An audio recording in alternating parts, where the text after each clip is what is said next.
Welcome everyone to a special meeting of the Housing Commission. This is an annual work plan ad hoc subcommittee meeting for August 22nd, 2022. And we have one item on the agenda. I'll go ahead by starting with the roll call. We've called to order, so I'll start with the roll call. Commissioner Borison. Here. Commissioner Everett. Here.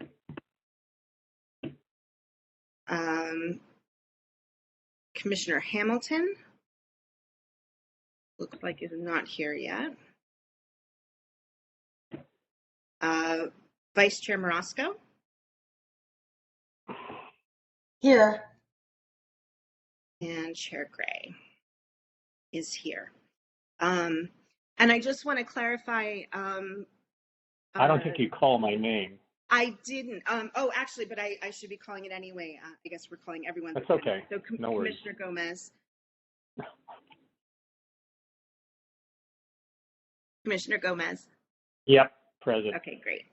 I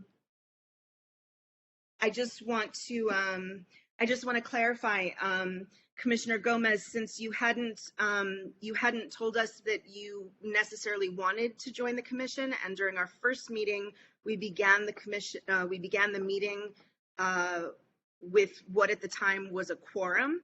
I didn't add you to the official committee or the subcommittee. I hope that's okay with you. I'm sorry. Should I not be on? No. The more the merrier. Like I said, it's a public. One of the benefits of it being a public meeting is that you can join us, and I'm really glad you're here. I just wanted to let you know that I hadn't counted you as part of the quorum when you first got here for that reason, just because of what happened at the first meeting. But absolutely, thank you for that.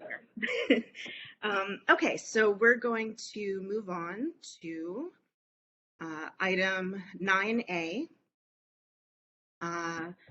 which is a discussion of potential goals, objectives, and items for inclusion in the Housing Commission 2022 to 2023 work plan. And the primary document we'll be working out of this evening is the first attachment item there, which is a summary of what we discussed at our last meeting. And notes based on that conversation. This is not at all binding. This is just a working document of notes from our conversation. So before we get started, let me go ahead and open it up to public comment. Are there any public comments on the work plan, item 9A?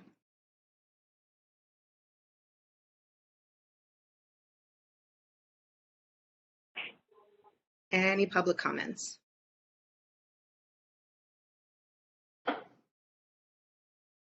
Okay. Commissioner Hamilton, have you joined us?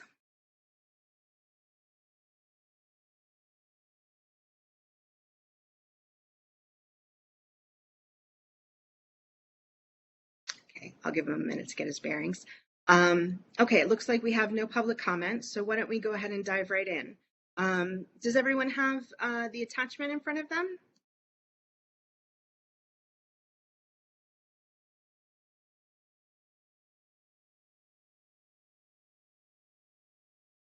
Commissioners, do you all have, you're looking at the attachment? Okay, great. So what I think seems pretty stable on here are our 5 main areas of focus. Which are affordable housing, affirmatively furthering fair housing, the Santa Monica Housing Authority, 6 items, home ownership, and the Housing Commission. And then I also incorporated, Commissioner Gomez, your comments about funding into each of those as a sub-item. So why don't we go ahead and my goal for today is for us to add anything in now that's going to be added into the final plan. That is, after tonight, I don't want any new additions to the plan, but we'll do further editing. So if there's anything that you would like to add or expand on here, now's the time to do it. So I'd love to hear everyone's thoughts. And then once we have the full menu of what we'd like to work with, we can start to prune and see what's realistic for us to accomplish in a year. Sure, great. Hi, this is Commissioner Hamilton. Sorry I couldn't find my unmute button fast enough. But how did your meeting go with David White today? Ah, what a good question. Well, it wasn't as interactive as I had expected. It turned out to be more of a listening session on the part of City Manager White, Assistant City Manager Susan Klein, and City Attorney Doug Sloan was there. And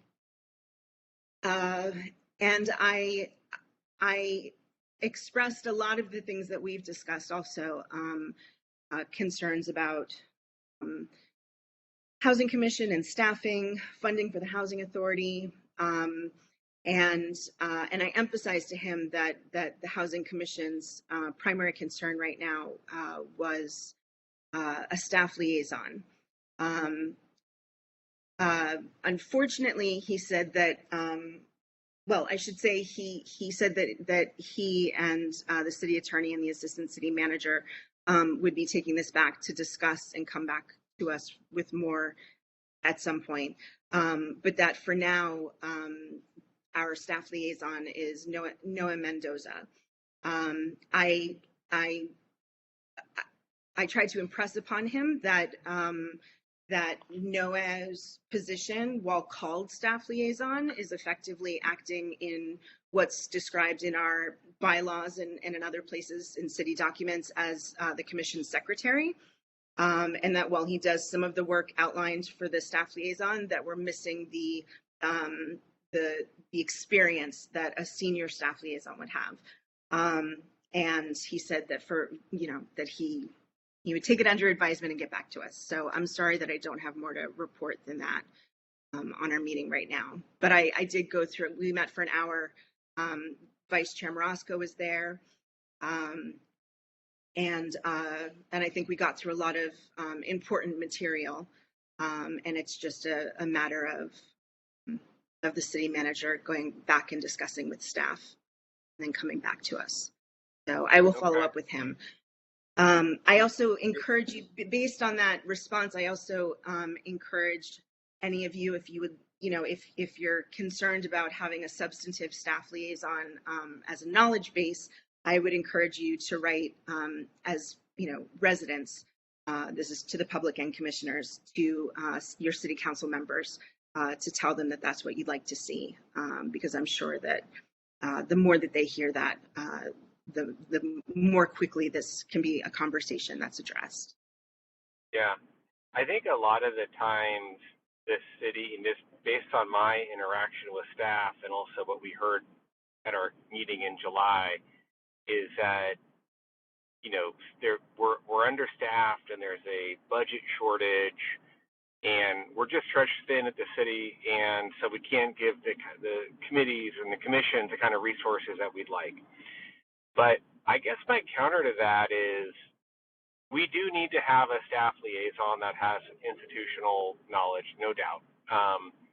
On the other hand, I think the bigger question is why the commission is being sidestepped when it comes to any kind of housing related policy that goes before the city council, because that, just basically packaging something together to send to the housing commission, which is basically a staff report that would have already gone to the planning commission or is going to the city council, having the housing commission opine on that and provide some context and opinion and, provide our recommendation doesn't necessarily take up a lot of staff time or staff resources for that to take place. I guess my big question is we haven't really seen anything from the city of any substance for, I feels like, since all of 2022 or even beyond. And this is not something and trust me, as someone who's been on this commission for, longer, say almost 2 years, it's been an ongoing complaint from the Housing Commission. This is not a new subject matter that we're bringing up, so I don't want it to feel like I'm putting this on your shoulders, Commissioner Gray, to say like, well, why isn't the city giving us attention? This has been something we've been struggling with as a commission for, from the, all the way through, 2020. But I think what we really need to understand, but it's gotten worse, and we're not asking for any resources from the city in terms of like funds spent, but we're asking to be able to be a part of the conversation about housing. And I don't know why. It'd be good to have some explanation from staff as to why we're not even being considered for that part of the conversation. I agree with you. That's a really good point. One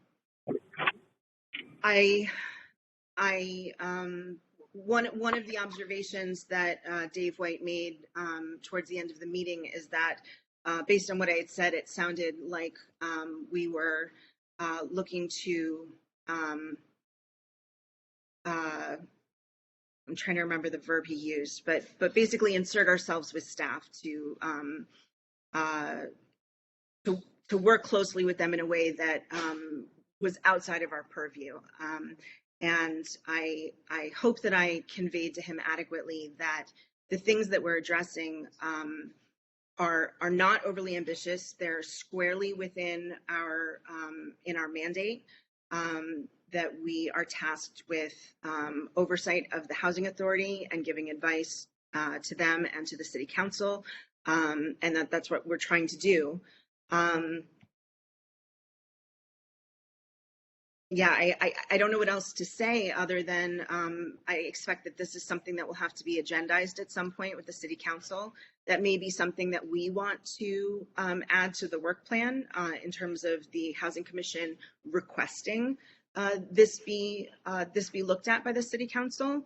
But I think it's important that given the staff shortages, that if this were to be agendized, I think it's important that we are diligent in advocating for our position, because it's possible for this to be agendized, for example, and then for it to be codified that our current staff liaison, which is solely an administrative position, will be the only staff liaison that we should expect. So we don't want to, I guess my point is we don't want to, we don't want them to make the wrong choice as far as we're concerned, so that is something that we could definitely put on our agenda as a recommendation to the City Council.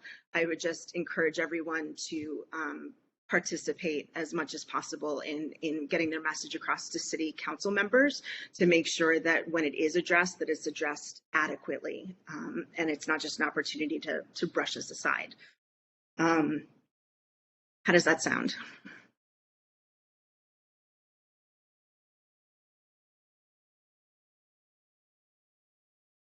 I see some nodding heads. So let me go ahead and pull up the notes that I have, and then under Housing Commission, role clarity and staff support, we do have staff liaison on here. I'll go ahead and add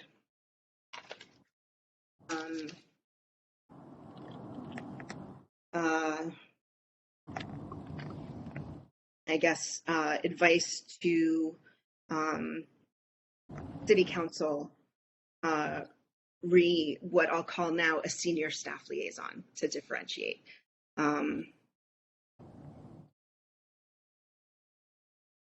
Okay. Yeah, I think that's a good approach. I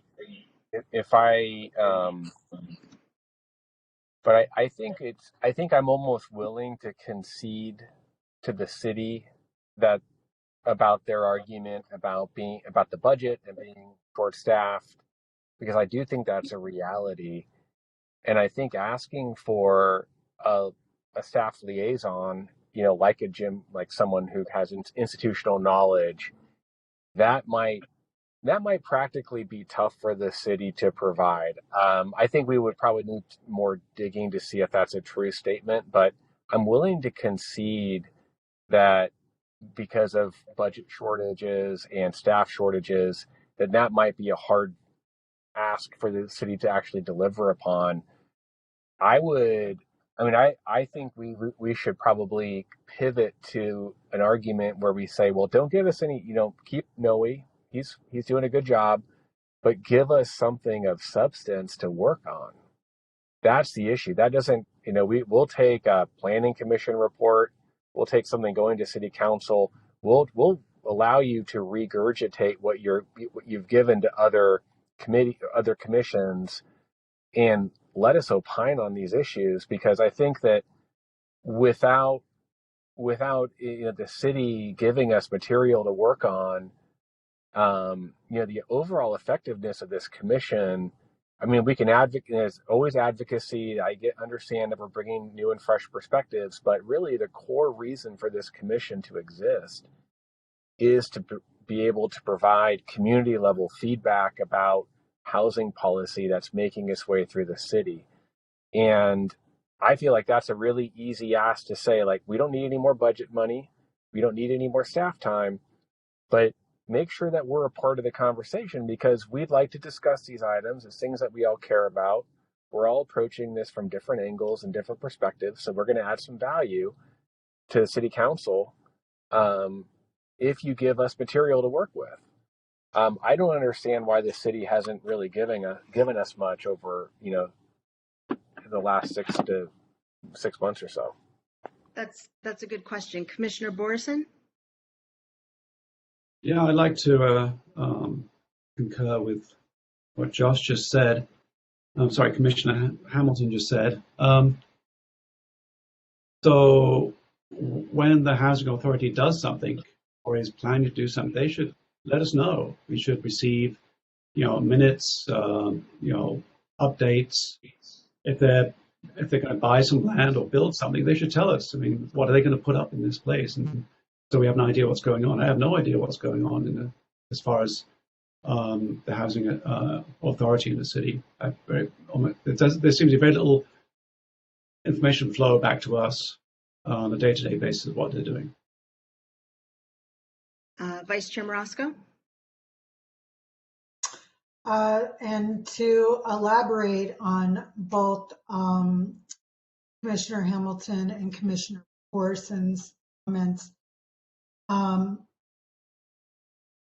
there just is such a lack of transparency and ability to make a connection, I guess, with the agencies we're supposed to be working with and advising on their programs.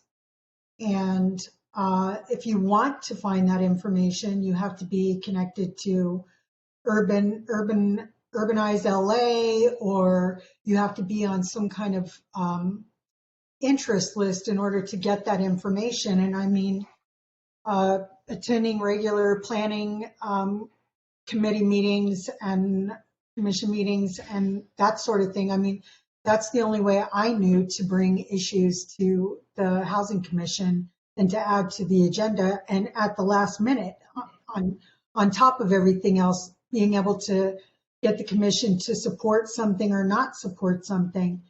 So I agree with you. They should be letting us know on a regular basis about their projects and what they're doing, and to be asking us to review these things.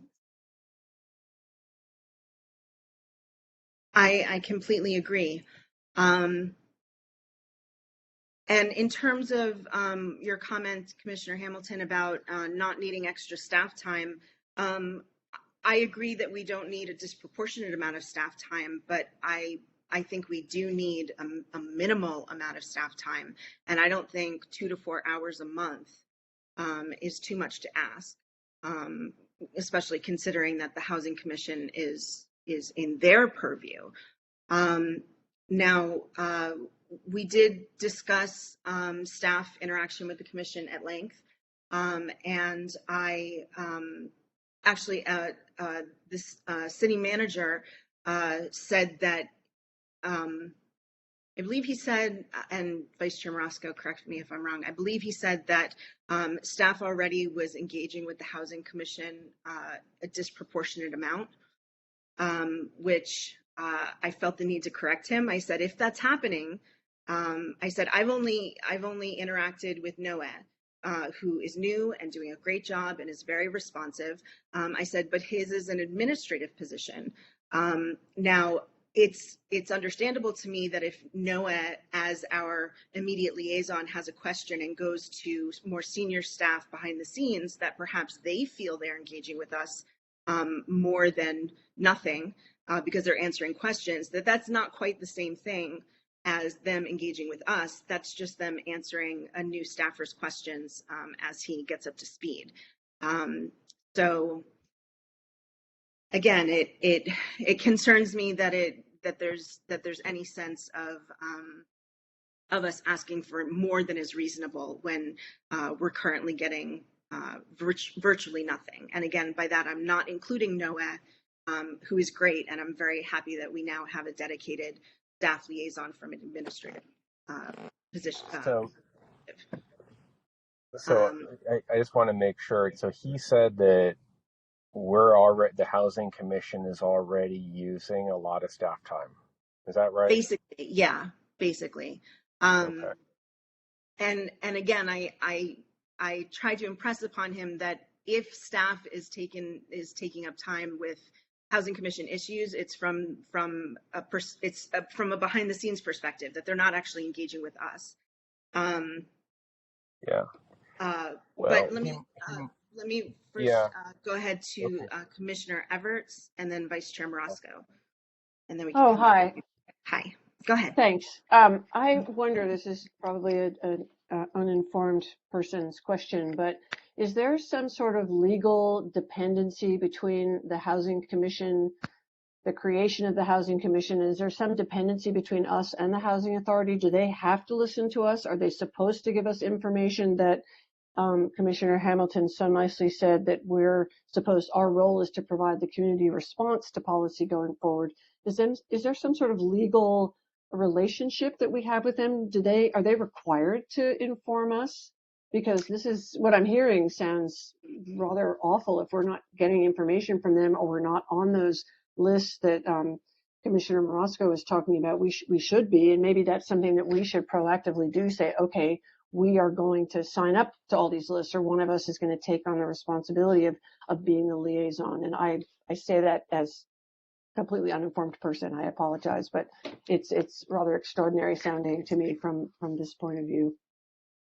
No, I agree with you, and there are no bad questions, and those foundational questions, frankly, are the ones that we're all asking right now. So that's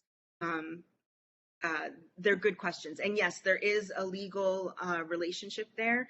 There are federal policy requirements from HUD that there are a couple different ways that they can structure it, but the way the city has chosen to structure it, we are required to exist as a housing commission.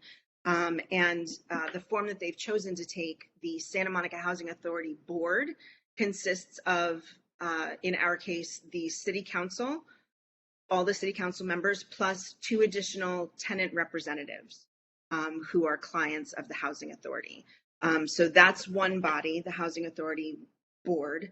Another body is the Housing Commission, and then the Housing Authority exists as staff, but we are tasked with advising them. They're not required to do what we advise, but they are required, I believe, to consider it and take it under advisement. So they're not required to communicate with us necessarily. I believe they are required to communicate with us. I think that there are a lot of communication requirements that they have that are not currently being met. Well, may I, Chair Gray, insert one thing? I think that, I think there is, and I wish I knew this better, but when it comes to there are specific policy decisions that we need to come before the Housing Commission, having to do with the management of our allocation of Section 8, I believe. And so I believe those will come before us when needed. When my conversations with city staff was that no matter what, we're always going to send to you what's legally and statutorily required to come to the Housing Commission, because that is correct. But that's just one really small, almost like a administrative aspect of the Housing Commission. That the real important part is what we're really tasked to do is, like I said before, provide community level feedback to housing policy going before the city council. So I don't want to get, I do think that I don't want to get too hung up on it's not like they're breaking the law by not giving us anything related to what's going through city council. They don't have to do that. We're an advisory body only, and they can pick and choose when they want our advice. But they are statutorily required in certain situations to put something in front of us that HUD requires. But those are few and far between. And I would just add that we are equally responsible for oversight and advice concerning the Housing Authority and concerning city housing measures. But yes, we do represent a funnel up in terms of community input into all of those things. Go ahead. Sorry. That just sounds really terrific, and I think as a point of our work plan, that would be something really huge. I mean, you have here staff liaison or the bottom thing, the Housing Commission. If we can really focus on our being proactive rather than waiting for them to find the money to hire a liaison or training NOAA better, if we can take a proactive position in going out and getting that information, maybe we could take turns or signing up for their lists or whatever it is, but I think that would be hugely impactful to the success of what we're trying to offer. Is the more information we can get and not wait for it and complain that we're not getting it, but actually go after it as just a point to put on the work plan is something to discuss. Okay, what does everyone say to that? Vice Chair Marasco. I was just going to say, with regard to having a liaison and the comments of City Manager David White about us already getting a lot of attention from the staff. And as you said, it's really behind the scenes sort of thing. And if we had the information or the answers or understood something, and if NOAA, had the answers and understood, whatever these questions are that come up when we're trying to prepare the agenda or whatever it is, he wouldn't have to ask the question. We wouldn't have to ask the question. So I don't understand if they feel like we're spending, making them spend too much time, why they just wouldn't have one person assigned. And so I guess that's the point that we just need to come to. Like, we'll take less of your time as time goes on because people will learn from this one person. That's number one. And yes, Commissioner Everts, I 100% agree with you. We should be going after the information ourselves, not waiting for the city to give it to us. And so it's easy to just get on the interest list of the Planning Commission or Urbanized LA. You'll see a lot of the projects that are coming up in Santa Monica through their website. And there are other ways that we could talk about later, but definitely we should be going after the info ours. Yes, Commissioner Borman. Sorry, Commissioner Marasco mentioned something LA, like what was that LA organization that was mentioned? Urbanized LA, it's a publication of all things development throughout Los Angeles. But you just need to go to, once you subscribe, you can get in and you can actually just look up your city and it will show you all projects past and present for Santa Monica. So Urbanize LA. I'll try to put it in the chat. And I did want to add that City Attorney Doug Sloan did say that he was going to speak with staff about drafting a memo regarding the roles of staff, the Housing Commission, and their relationship to one another. So that should be forthcoming. But let's go ahead and get back to the list. As we're discussing it, we can just go ahead and jump to the Housing Commission focus. So I hear you saying, Commissioner Everts, that you'd like to include us, I suppose, researching the documents that we should have access to or be speaking or on? just being proactive in obtaining necessary information.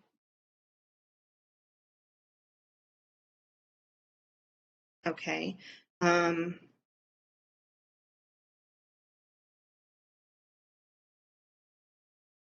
And do you see that as something that that one commissioner would do, take on as a responsibility, or as a subcommittee, or?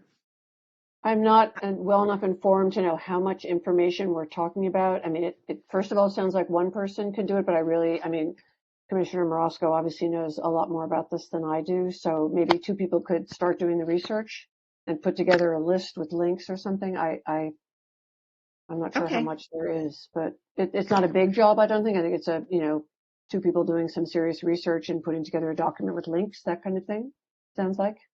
Okay. And if it requires then having a more interactive experience with people on other, like on boards or the housing authority, to have a one-on-one conversation regularly or something, that's another possible way to deal with it.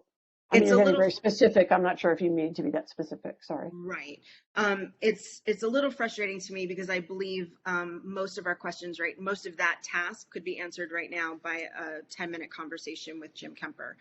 But if that's true, then I'll volunteer to do it. If it's a one-person 10-minute task, absolutely. Okay. But I'm not sure that that's all it is. So I have down two people researching the documents that we want to make sure are coming across our plates, our desks, and that'll be under Housing Commission. Is there anything else in terms of, since we're discussing it, is there anything else in terms of Housing Commission, housekeeping, or business that you'd like to see added here or clarified with the notes that are already there?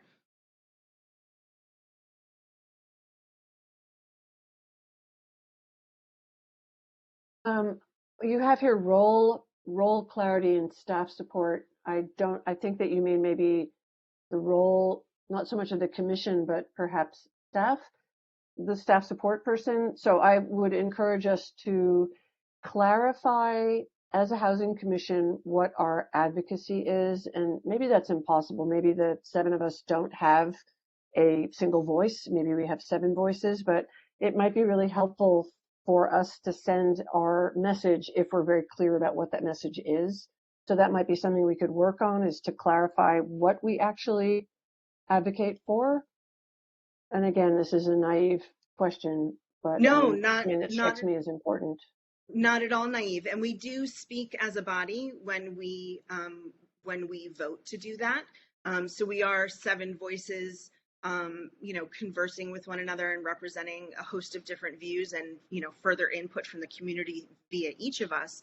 But then we do speak as a body when we give advice to City Council, for example, and that would be in the form of a recommendation or a report. And we would vote on that. And if it were adopted, then that would be the commission speaking as a body to convey whatever it is we agree that we want to advise. So yes, absolutely, we should focus more on advice from us as a body and giving our input on as much as possible. As an example, we talked about this last week a little bit about are we advocating for more housing, period, or are we advocating for more affordable housing? And I'm not saying we should answer that right now. I'm just saying that's a sort of a series of comments that came up, which I think are really interesting, and maybe it's something we could put on our work plan as something to discuss over the coming months to have, a very clear idea of what it is we as a housing commission would recommend or want to focus on or emphasize. Okay, I should add here that for September 1st meeting, I have provisionally added an item to, I believe it's for September, to,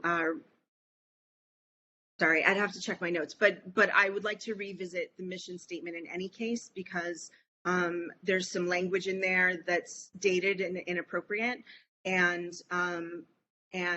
there's at least one policy note that is not necessarily, that I don't necessarily agree is part of our mission. So that's perfect. If we could put as a work plan, clarify draft a new mission statement or something like that. That would be great. Yeah. Thanks.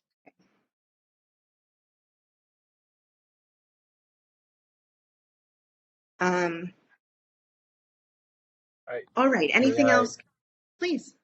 Yeah, sorry, I don't see, I'm on my phone on this call, and I can't see where to raise my hand, so I don't mean to be interruptive. I just don't. No, that's okay. Other way. Okay. Yeah, I'm not sure how you do that by phone, but go ahead. Yeah. So I think really, central and core, and just to kind of reiterate my point earlier, is we really need to find a way to get the city on board with the commission for us to be effective. I think that's just like the most important thing that we can do. And I want to just add kind of my perspective about a couple things and kind of how we can make things better. Okay. When the city manager made that statement, I don't know where it came from, and I wasn't there in the room, but my hunch, my guess is that he was referring to our July meeting where we had Jim Kemper and Andy Agel, which quite frankly was a very long meeting. I had to sign off at 10:45 because I had an early morning the next day, but I know they stayed for a little bit longer than that. And it was also, quite frankly, my perspective, an antagonistic meeting. And that may have been what he was referring to, that meeting with the list of questions, 42 questions. And also at the next meeting thereafter, we requested them sending out a letter of invitation for our September 1st meeting. I voted in favor of that because in concept, I agree. I don't have a problem with inviting members of, who should be on the RAB to the meeting. I agree with that in concept, but it was a lot of, we're asking city staff to do more work. My feeling is that this is going to be a relationship goes two ways, right? So if we want to have time and attention, and Andy Agel said in our meeting with him, if we want city staff's attention, we need to figure out ways that we can be in alignment with what the city staff wants and what they need to, we need to be a value add to them. And then if we show ourselves that we want to work with them and be a value add to their policy work and provide good advice, good thoughtful advice to their policy work, they're going to come to us for advice, and they're going to want us to, in concept, they'll reach out to us. But city staff is very powerful. They can pick and choose who they interact with. They have some statutory requirements they have to put in front of the Housing Commission, but beyond that, they don't need to do it. Let me cut you off there, Commissioner Hamilton. One point is that we can choose as a commission to be work with staff, and I think we'll get more actual work from them in return. But my concern is that if we continue in sort of as an antagonistic commission, The trade-off is we can do that. That can happen where it's a free, we can make that decision. The trade-off, though, needs to be very clear for all the people on the commission to understand. The trade-off is that we may be in a situation where city staff and or city council will not come to us for the kind of constructive advice that they should be going to the Housing Commission for. Okay, I hear you, Commissioner Hamilton. However, there between. However, well, may I? So I think I just seen as my perspective, my own personal perspective, is that there is a fundamental question here about whether this commission is going to become antagonistic towards the city and the staff, or if we're going to try to find a way to offer our own personal opinion, and that may be an uncomfortable opinion, but maintain a good and healthy relationship with staff to the extent possible. That's the trade-off I think we're trying to grapple with right now as a commission. And so I'm not surprised. Having worked a lot with governments, bodies, I'm not surprised that was the response we got from Mr. White when you had that meeting with him. I don't want to put words in his mouth. I'm just purely speculating here. But this is supposed to be a conversation about our work plan, so I think we can go a little off script here and just say, I don't want to put words in his mouth, but I'm just kind of projecting as to why he would say something like that. And with that, I'll put myself on mute. Okay. Commissioner Hamilton, first of all, we do not work for the city staff. We work for the city. We work for the Housing Authority Board and the City Council. I agree it's important to have a working relationship with everyone that you work with and to keep lines of communication open. And I have tried to do just that, as I know other commissioners have tried. I think posing the question of if we're going to be antagonistic or supportive of the staff is unnecessarily reductive, and itself is I guess kind of an antagonistic way of putting it. That when we come up with that we do not need to appeal to or appease staff in order for them to bring for our analysis documents which are in our purview. That is their responsibility. They're supposed to be apolitical. And while you're right that it's true in the real world that staff does have that power and to pick and choose, actually doing that is a violation of our city code of ethics. And so one of the objections that I've raised is the fact that not all commissioners have been treated equally by staff when they raise issues to be added to the agenda, for example. Some things that are added to the agenda are supported, and they're generally things that are representative of the status quo. And some commissioners who have raised things to be added to the agenda that in any way question that status quo have gotten inappropriate pushback from staff whose place in terms of advising us related to the agenda has to do with those statutory requirements, not with their opinions about what's appropriate for us to weigh in on. And so every staff member that I have interacted with in relation to this commission, I have interacted with kindly and cordially, directly, frankly. I have been solicitous. I have asked for their feedback and any thoughts that they may have on the things we're having exchanges about at the time. But I am not willing to keep certain issues off of our agenda because it is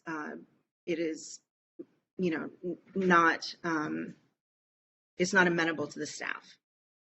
So again, while I don't think that framing it in that black and white way is very helpful, the fact is that this is a two-way street from a human perspective in terms of us interacting with staff, but from the position of the body, our work goes one way. It goes from the community through us to the city council. We can take advice from staff, and I value their input because they've been doing this a lot longer than we have. But that's meant to be advisory to us. It's not a mandate either. So with that, I'd like to continue with our work plan discussion. Okay, so Housing Commission, I have a note that we are going to have 2 people perhaps research documents that we want to make sure come across our desks, and that we are going to look at redrafting the mission statement. Is there anything, Vice Chair Roscoe, go ahead. Well, 2 things. I just wanted to make a final comment with regard to Commissioner Hamilton. I actually don't think that the panel discussion was something that City Manager David White was referring to at all. In fact, when I was assigned this task by then Chair Hilton, Housing Authority Programs was the task. And I immediately contacted City Manager David White, who was relatively new at the time, and he said that he couldn't do it then. He was happy to do it in July. That was in March of this year. And he decided who was going to attend the meeting.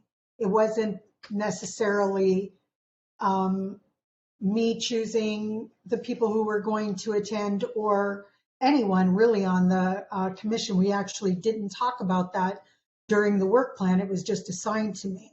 And so I agreed to whoever he said should be on that panel. And they were provided that list. It was not really information that we were requesting that they shouldn't already have on hand, but it was fine that they didn't provide. It's not that it was fine that they didn't provide it. It's just, I knew it was going to be a task getting them to the meeting. And it wasn't supposed to be antagonistic. I don't know why you necessarily looked at it that way. I mean, we were asking a lot of questions. These are questions that I have watched people in the public begging for, including myself when I was someone in the public, for these issues to be addressed for at least the last 5 or 6 years. So if they felt like a lot was being put upon them, it's because it wasn't being addressed for 5 or 6 years. So I feel like your message is we should just continue on not having these issues addressed in order to get them to do a few simple things to assist the commission in doing their job, advising the Santa Monica Housing Authority Board and City Council regarding housing related issues. I don't agree with that way of thinking, and it doesn't mean that we're being antagonistic because we're asking for their help. We're asking for their help for a reason. We're a newly formed commission, almost all new commissioners. So, and even you stated in the beginning that this problem with staff has always been a problem since you have been a commissioner. So I don't understand flipping back and forth about the Housing Commission versus the staff issue. But as far as, I'm sorry, my next comment is about Housing Commission, not just the mission statement, but again, we're still trying to get them to change the language with regard to composition and also the application. Oh, you're talking about the application to be a commissioner? Yes, the wording that was changed for the 2 designated positions. From right. Housing Authority Program participant, or Section 8, I think is what it said, to affordable housing participant. And I'm not sure everyone knows exactly what you're talking about, so I'll just say briefly that at some point, someone without direction from the Housing Commission or City Council took it upon themselves to change language in the document, which is our Housing Commission application, and in what was the other document? Was the bylaws or the mission statement? There was another document, but they composition under the mission statement. Okay, composition under the mission statement. Originally, it read that 2 of the commissioners need to be Housing Authority program participants, and someone changed that to be affordable housing residents, which is a vague phrasing and seemed designed to undo the specificity of the previous language. And so that's something that Vice Chair Marasco has been following up on. It hasn't been agendized yet because it actually was never sanctioned to take place at all, from what I understand. So she's been following up on that and trying to have it reverted. But Vice Chair Marasco, if you continue to have trouble with that, we can certainly agendize that and try and more formally advance that request. So you're saying not to add it to the work plan under Housing Commission? Do you want to do that? I didn't know. Because I mean, because that, you don't want to disconnect the mission statement because they're literally all inclusive on the webpage. So it goes mission statement, and then I think it says responsibilities, and then after responsibilities comes composition. Okay. So, and I don't know if you all know, if you've ever looked at the part of the Housing Commission website that is under the Granicus page. So there's the agenda page, and then there's the Granicus page where the mission statement, the responsibilities, and the composition is dated on that page, and I forget what else is on there. But you should try to take a look at that so that you can understand what we're talking about. Let me see if I could pull it up. That's okay. We don't have to get into the details about it now, but I'll go ahead and add that under Housing Commission for us to address. Is there anything else that anyone would like added to the Housing Commission part of it? Commissioner Borison, did you have something? Oh, you're muted. You're muted, Commissioner Borison. So I'm just there you go. Scrolling through your agenda here, and it says focus. You say Housing Commission. I see that's the bottom of the agenda list. Okay. Yes. That's fine. Carry on. Okay. Yeah, we just seem to already be talking about it, so I thought we'd see if there's anything else we actually wanted to add there as part of the work plan. Okay, so let's go back and start from the top with affordable housing. Again, we had discussed as one of the top level priorities identifying all possible funding and other resources, and Commissioner Gomez pointed out that he really would like that to be a subset of other goals. So I've distributed it that way accordingly. One of the things, just as a point of interest, one of the things that Vice Chair Marasco and I said to the city manager today is that there's a lot of housing authority money that's being left on the table. And we gave them some examples and suggested that while they're in the process of filling staff vacancies, that in the interim, they immediately either assign the task of grant writing to someone already on city staff, or that they contract with someone temporarily to do that, because that money coming in will help buoy lots of our other efforts. But I do have here identify all possible funding and other resources, complete rental inventory, including AMI and accessibility, assess affordable housing shortage by AMI. And this is, I think, maybe to your question earlier, Commissioner Everts, that I think part of the problem is that it's difficult for us to advise whether or not we need to increase our housing stock, affordable or otherwise, when we don't have a detailed inventory of what already exists. So I'd like to start with that and then look at what our needs are, our population, and then be able to, see the difference between them and advise accordingly. Assessing nonprofit housing providers, and that's strictly from the perspective of their contribution to affordable housing. Exploring a vacancy tax, short-term rental enforcement, and ancillary costs of affordable housing, as brought up by Commissioner Borison. Is there anything else that anybody sees in this that they'd like to add or change or elaborate on? I had a thought. Please. About affordable housing that we talked a little bit about this last time about mixed use, that somebody made the remark, we don't want 100% affordable housing projects. I mean, a project that is 100% affordable.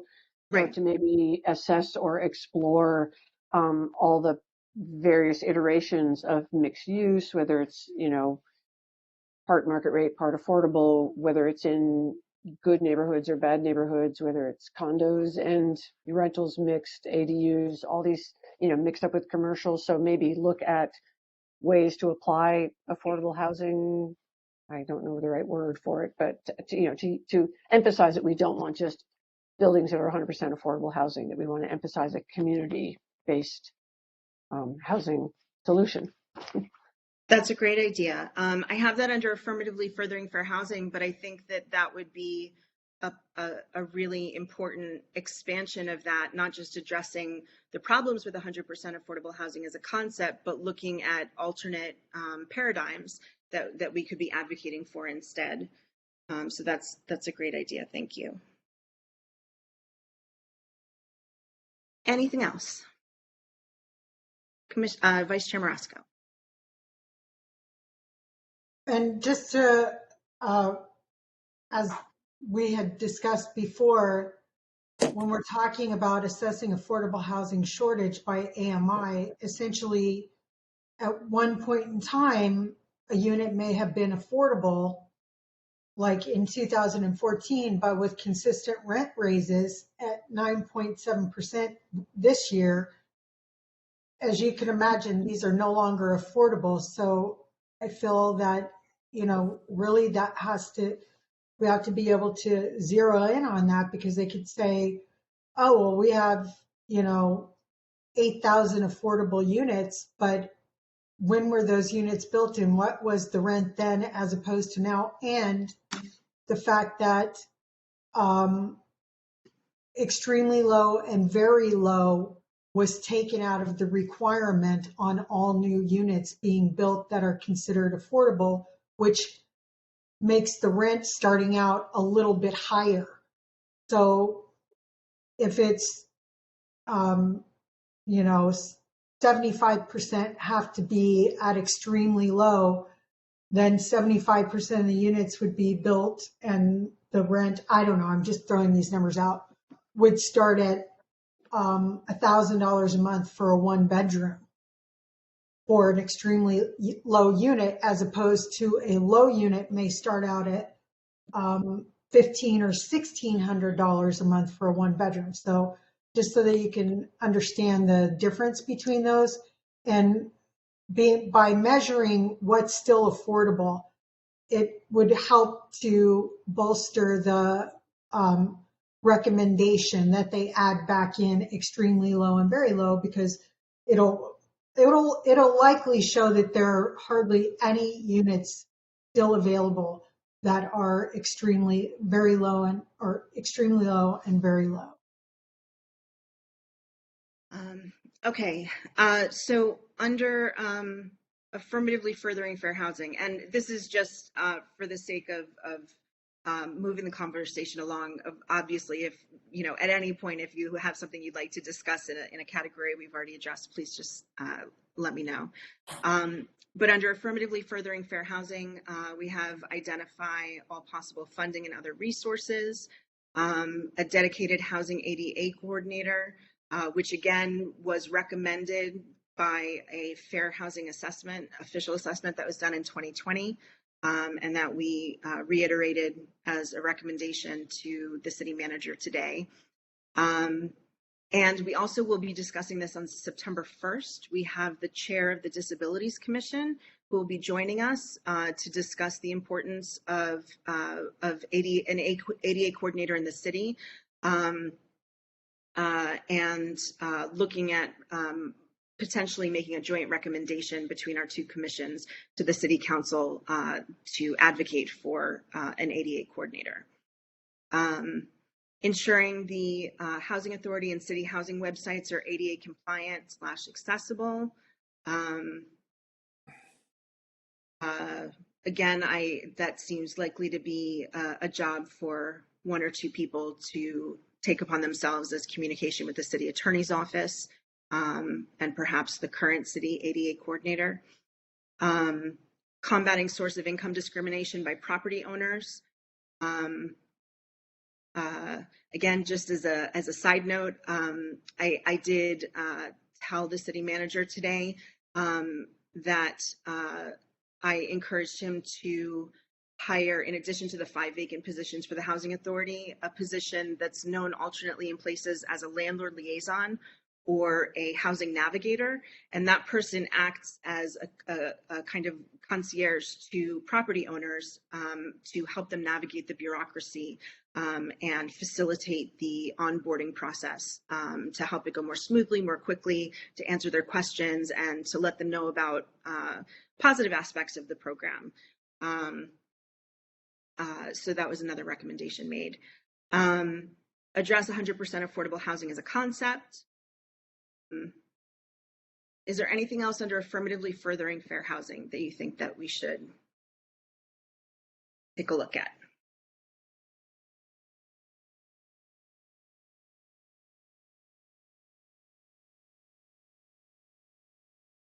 Okay, Santa Monica Housing Authority. Identify all possible government funding, designate staff to apply for money. Again, we made that suggestion today. But in the absence of that grant writing happening by staff, I think it would still be beneficial for us to bring some of that to their attention by way of advice. Improve qualification criteria and search parameters for vacant positions. We discussed that today earlier in my meeting with Dave White also, that the current vacant positions, the job description that we did see was inadequate for the job that actually needs to be done.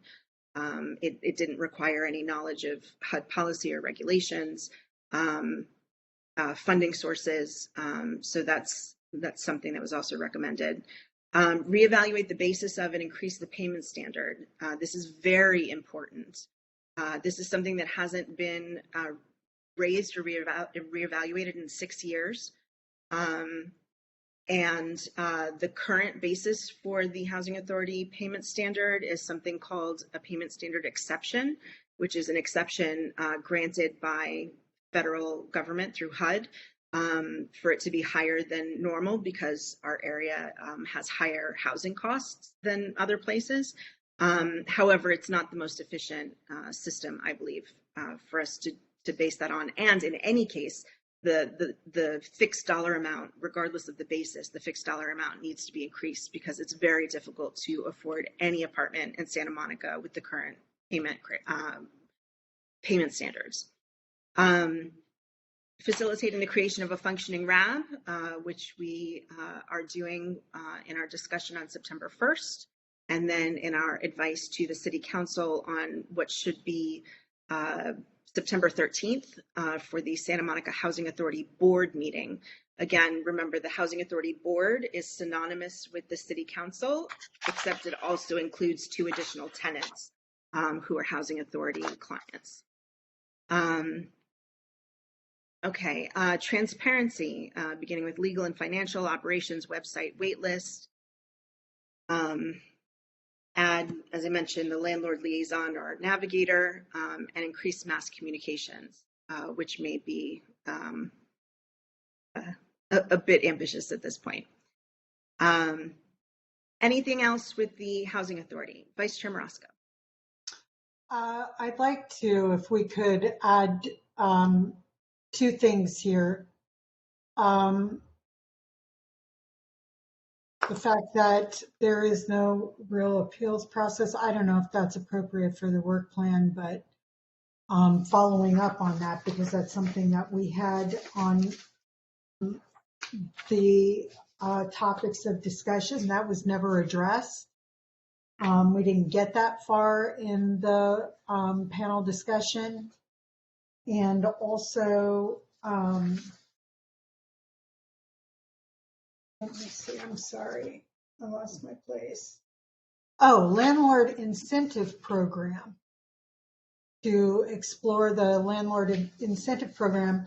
Santa Monica did have it for a while, and it was helpful, especially for mom and pop landlords, to be able to obtain funding, or I don't know if it was actual funding or like a loan to fix up their properties, and then they could legitimately raise the rent, I guess, because they've made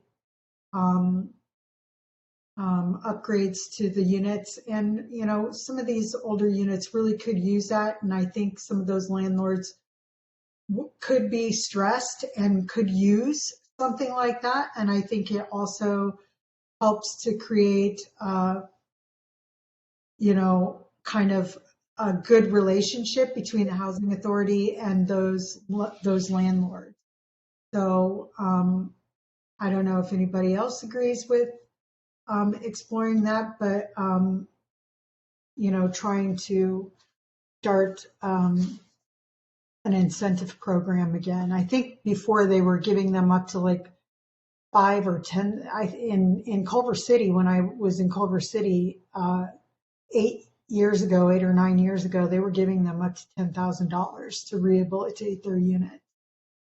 So, you know, there's also it's not necessarily an incentive program, but I think it can act as an incentive. Is a lot of places have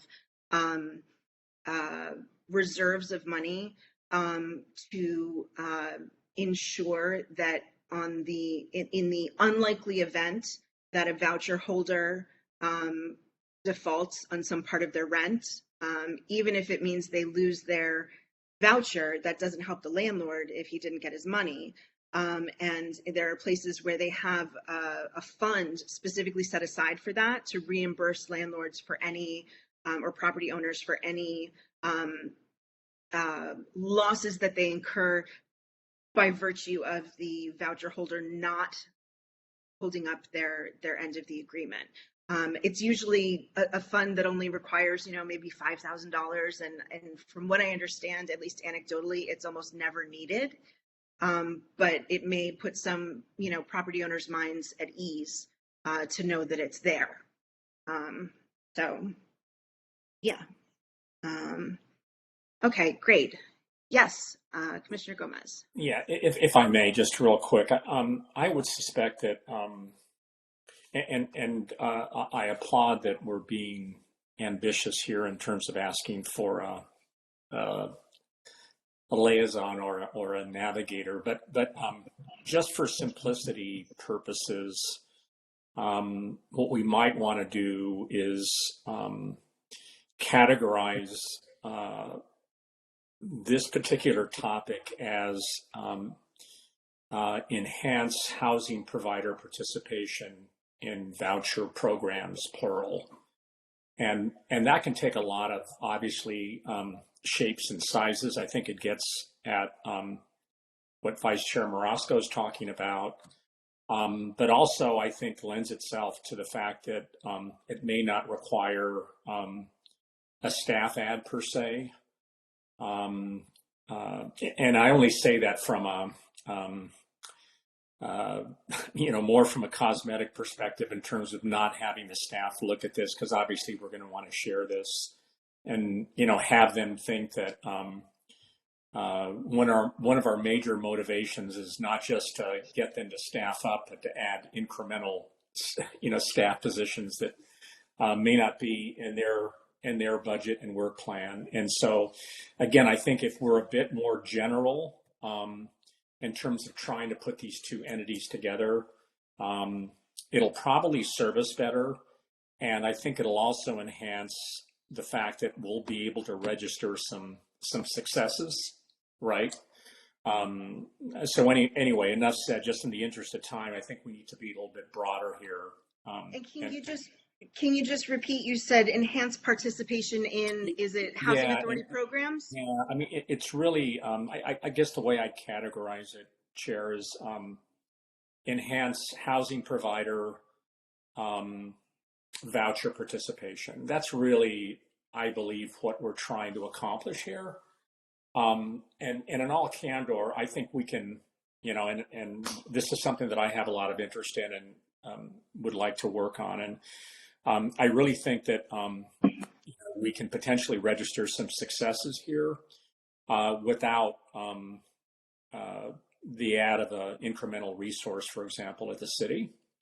And I'm not saying that we back away from that. I'm just saying that if we're just more broad in terms of how we categorize this, and maybe tuck the addition of a resource under that, we'll be able to accomplish a lot absent that, because the potential exists that may be at this juncture, with some of the pressures that the city is facing, more problematic to try to accomplish, I think, in the next year. And so, again, I think a broader category would probably serve us better. Okay. Vice Chair Marasco. Just to comment to Commissioner Gomez, Housing Navigator is a position many housing authorities actually have, and it goes both ways. It's helping with the landlords, but it also assists the voucher holder, because some people just don't, for whatever reason, have either the resources that they need to get out there and to find as many places as they can. And, the Housing Navigator would also have specific information to provide to the voucher holder as far as whether or not it's, something that would fit their needs if they were wheelchair bound, or they had some other type of issue that, they needed to be on the ground, or, the Housing Navigator is also one of those positions I believe would be paid for by HUD funds. So, I'm just saying, I understand what you're saying, but I just want to be clear that it's not like something we just made up. I actually provided a copy of an application or an advertisement for a Housing Navigator in Orange County, I believe it was. Yeah, Vice Chair Marasco, please understand, I'm not questioning the merits of this particular position. All I'm saying is we'd probably be better served to have a broader category than this particular ad, because it is a much more broader category than just adding a resource. And I'll just be pretty candid here. And it was talked about earlier, and I don't think we go down this road again. But admittedly, here, I think we have to acknowledge that there is a resource issue between ourselves as a commission and the city, and consequently, I don't want us to be confined to pursuing this particular topic exclusively associated with adding a position. And again, I'm not questioning the merits of the position. I was advocating that we tuck it underneath a broader category, and I just believe that would serve us better. That was my only point.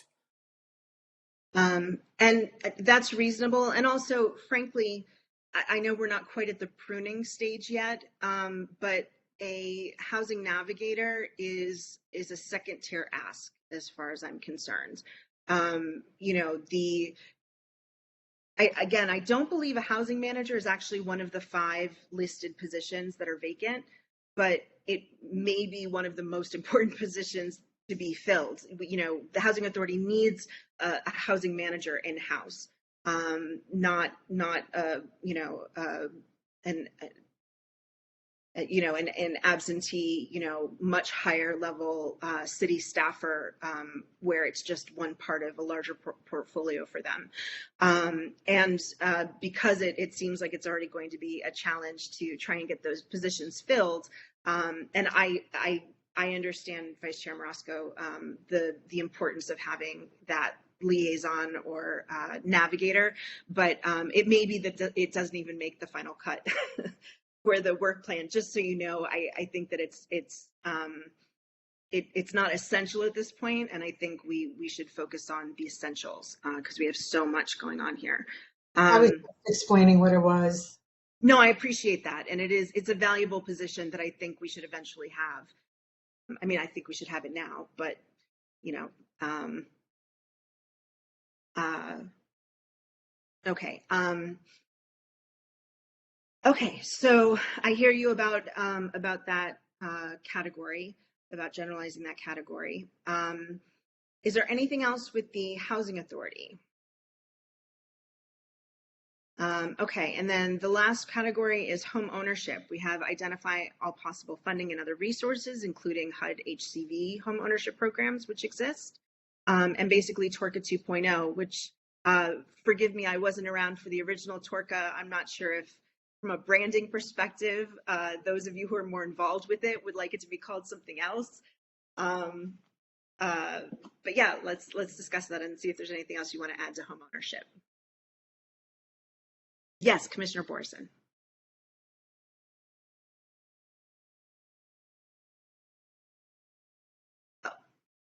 Oh, sorry, Commissioner Borison, you're muted. But it's not just, I mean, there are other things besides TORCA 2.0 that should be considered. I think one of the council members suggested something along the lines of rent to own. Also, new build affordable apartments.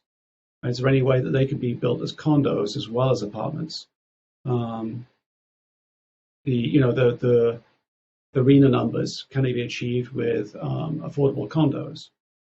Then that brings into the whole question of equalizing the parking, the density, and the fees required for condos versus apartments. Right now there's a disconnect where condos have higher fees and parking requirements than apartments. And I think that's an injustice to people who want to own. And many people do want to own a city. Many affordable people want to own a city.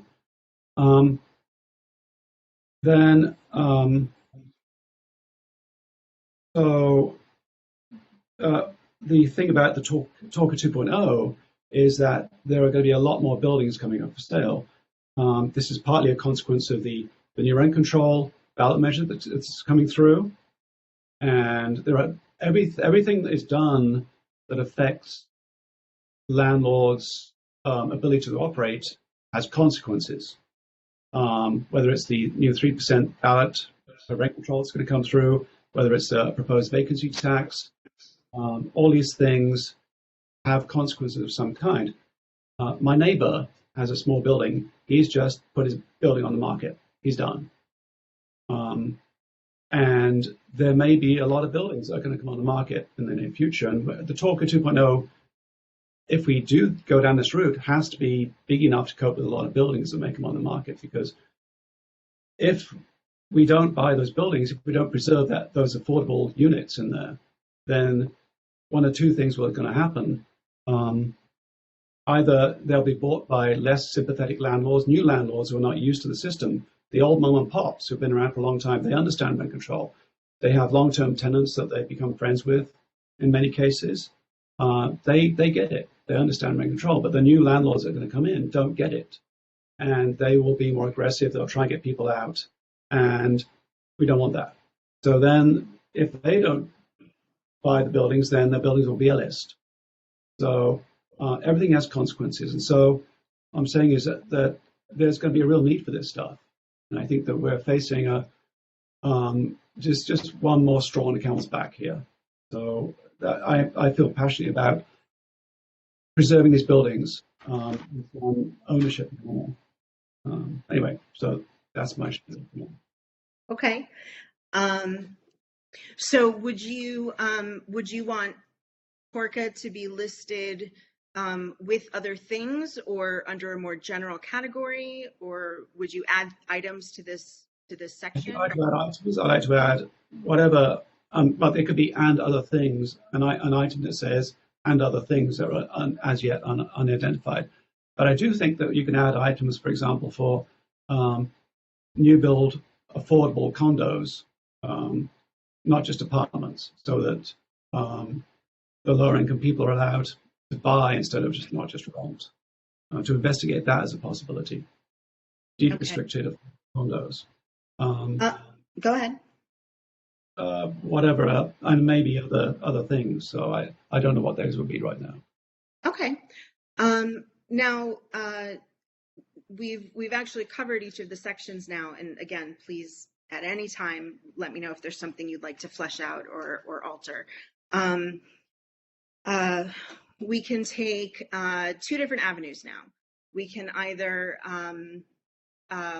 take some time to cut out anything that we think should not be on the plan this year because it's not a first tier priority and or not a reasonable amount of there's a lot here, so it seems reasonable that we will have to prune this list somewhat in order to come up with a manageable set of goals for the year.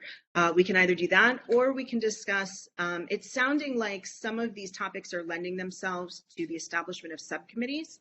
And so we can either start to prune the list, or if you like, we can discuss how that might operate going forward, because that'll be part of our suggestion, I think, if we might want some standing subcommittees for the year. Any thoughts?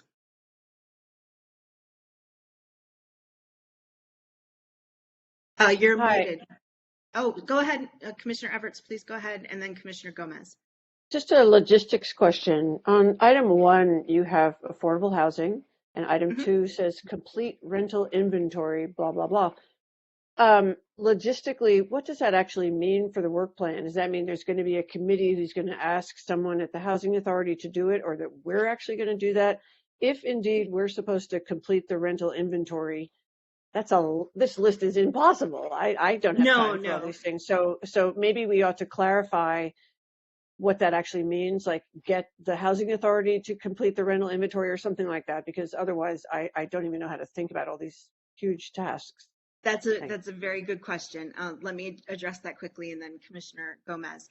The rental inventory in this case is actually there's a current proposal existing that was put forth by the Rent Control Board for them to be responsible for this rental inventory. In any case, we wouldn't be the ones running it. We're an advisory body that doesn't fall under the kind of purview that we have. But it would entail advising how it would be organized and orchestrated, and what data would be asked for. So the Rent Control Board advised the City Council and asked them to make that part of the current ballot measures, and City Council declined, but they left it open to creating an ordinance to do the same thing in effect. We've only spoken about it briefly as a commission, but there have been concerns raised about the Rent Control Board from a property owner's standpoint, some potential concerns with the Rent Control Board being responsible for a database of all rental inventory when that exceeds their purview. So that's something we would have to discuss and decide.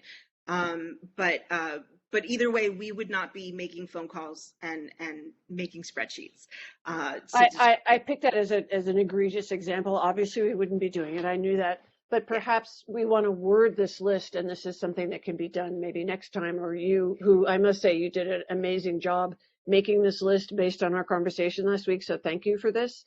But perhaps it should be evaluate methodology for something, or make a recommendation to somebody to accept, so that the task isn't to complete the inventory, but rather it's to evaluate or, some of those things that you said. So if we can make this list of actions more specific actions, that might be helpful.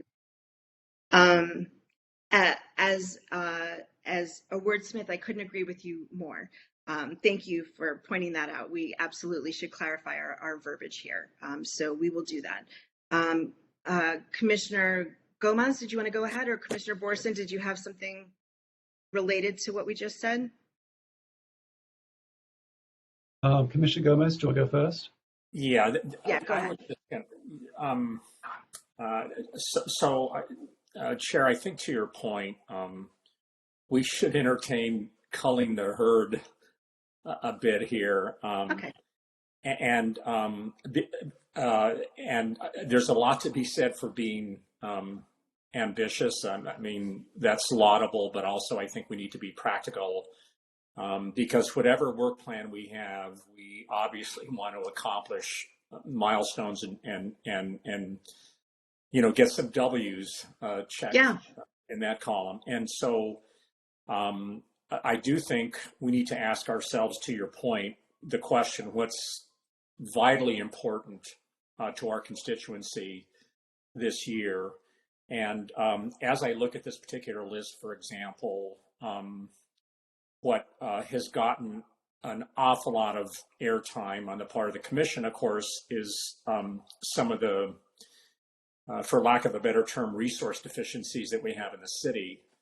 And so if you look at some of these categories, some of them have to do with that, right? There seems to be a common thread in terms of resources that are required on the part of the city. And so, I think we can organize those in a particular bucket, and then organize things that are a priority to us as well. And I think the litmus test for that is who's willing to volunteer, because this can't fall on the shoulders of a person or two people. And I'll state the obvious here: we need to divide and conquer. Absolutely. And so, that being said, I think we do look at this list for some common threads, again, like those things that are resource oriented, and other items that might have some coalescing associated with it, and then entertain the prospect of some of us volunteering to pursue them on behalf of the commission, and then approach things that way. Okay. And I believe that perhaps what those of us on the commission may not sign up for, I think that'll be a bit telling in terms of potentially them not being a priority and potentially us not pursuing them this year. So, okay, that sounds perfectly reasonable. It made me think of grooming my pup, that you can wash your dog before you give them a haircut, but why wash a bunch of hair that you're going to cut off? So yes, we'll cull first. But go ahead, Commissioner Borison. I just want to make one quick comment about an inventory. It's just to get my thoughts ahead of what's going to happen. Maybe is the rent control board has their own agenda, but having an inventory is not necessarily the same as having all rents monitored. You can know what units are out there, but you don't necessarily have to. Each time there's a tenant change, each time the rent goes up, each time there's a change in amenities, asking that to be reported by a non-rent control apartment owner will become like rent control light to some degree. So I think that the question itself shouldn't the answer should not be embedded in the question. So quite where that goes, people shouldn't necessarily make assumptions ahead of time about what the result will be. Maybe a lighter answer might be preferable than a more intrusive answer at the end of the day. And that applies to all of these things. Absolutely. That's a very good point. Okay, so with that in mind, let's go through, and if you find it hard, let's pick the easiest things to pick off. If you want to jump in and be ruthless, by all means. But let's just start at the top of the list and see what does not need to be here for this year, keeping in mind that we have more years ahead of us. So under affordable housing, identify all possible funding and other resources. This is a recurring item under most categories. And I think that even if it's not comprehensive, I think it's useful for us in the course of advising City Council or the Housing Authority Board for us to be able to give illustrations of funding sources that are available for programs that we're advocating they adopt. So I guess I should say, in culling this list right now, if you'd like to limit or define the parameters of any of these, we can do that too. That, you know, we're obviously not trying to make one or more commissioners, you know, a fundraiser for the city or for the housing authority. So do we want to address that first, since identifying possible funding seems to be something under multiple categories? Is that something that, what are the parameters that you envision? Commissioner Gomez, this was your suggestion in the first place. Do you have a scope in mind? Well, yeah, so Was it meant to be illustrative, or? yeah, you know, what might serve us well, Chair, is to go down the list and ask ourselves whether these items stay or come off for now, right? Okay. And again, I would, you know, at the risk of being repetitive, I would just advocate that obviously we'd be ambitious, but whatever is left on this list needs to be an absolute priority to the community that we serve, A, and B. We should put a pretty heavy premium on our ability to accomplish something. Okay, year. here's something to keep in mind with this particular issue. When we talk about identifying possible funding and resources for affordable housing, we're talking about funding and resources to address affordable housing issues. Yep. And it seems to me that the items that are listed underneath it are beginning further back in the conceptual discussion, where we're first trying to identify what we have in terms of stock and inventory, and then looking at what the need is and what the difference is. So is it fair to say that identifying possible funding sources would come after that to address the needs that we've identified? And so that's farther along in the process? I think that's a very fair assessment. Okay. Right. Okay.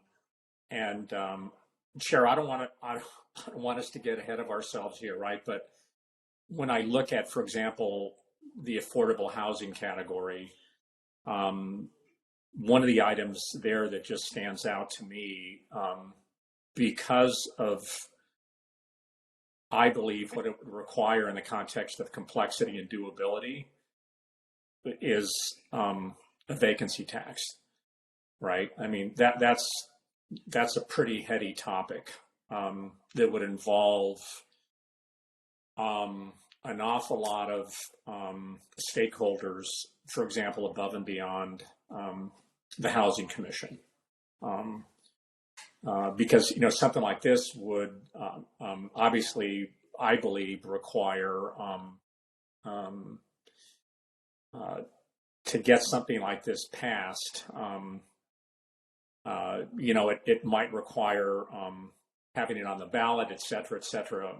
And so, you know, that's what I mean by, I think, kind of going through this list at a pretty robust clip. Right. how big of a priority, doable, et cetera. That's essentially where I was headed here. Okay. Because it'll be more efficient this way, if you guys could just, all the commissioners could unmute yourselves and just give me general yays or nays as I say these things. Does everyone agree that we can nix identifying possible funding and resources for affordable housing for this year's work plan? Yes. I do. I do. Commissioner Borison, Commissioner Everts? Oh, I'm not ready to say no yet. I like the idea of figuring out what we have, what we need, and then how do you pay for it. I thought that was a really good thing, so I'm not ready to say take it off. Sorry. Okay. So that's a possible. Completing the rental inventory, excellent point by Commissioner Everts. Obviously, we are not going to complete a rental inventory, but we can explore, let's see, evaluate,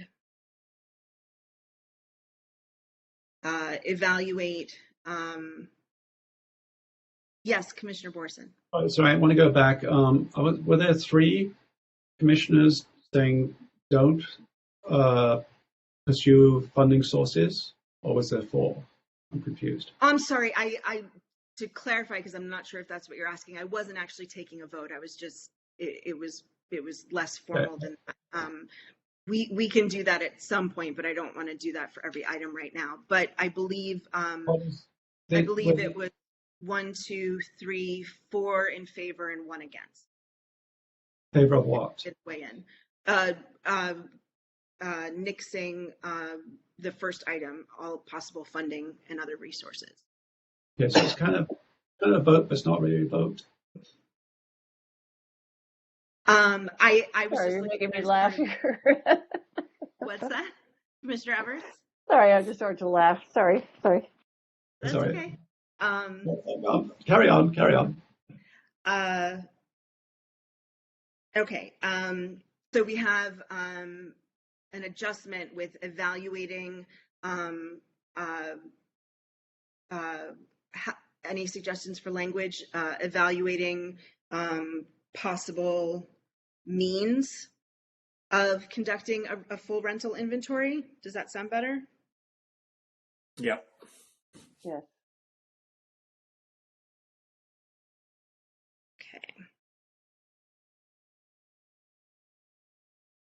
Okay, and then assessing affordable housing shortage by AMI would only be possible once that rental inventory had taken place. So that's almost part of it, right? Once you've done the inventory, you can see what the shortage is. So that's a tiny. I'm not sure. Go ahead, Commissioner Borison. It depends if your rental inventory includes rent amounts or not. And that's, rental housing shortage by AMI.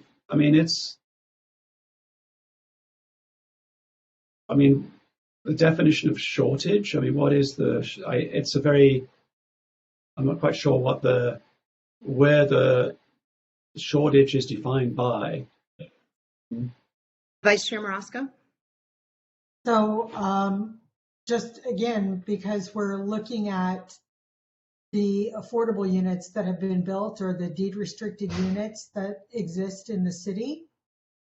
So if they're no longer affordable, and knowing how many affordable units were the requirement or is the requirement now, it would be better to understand the shortage based on the units no longer being affordable. So the shortage is the change in numbers that have gone from affordable to unaffordable in that particular set of.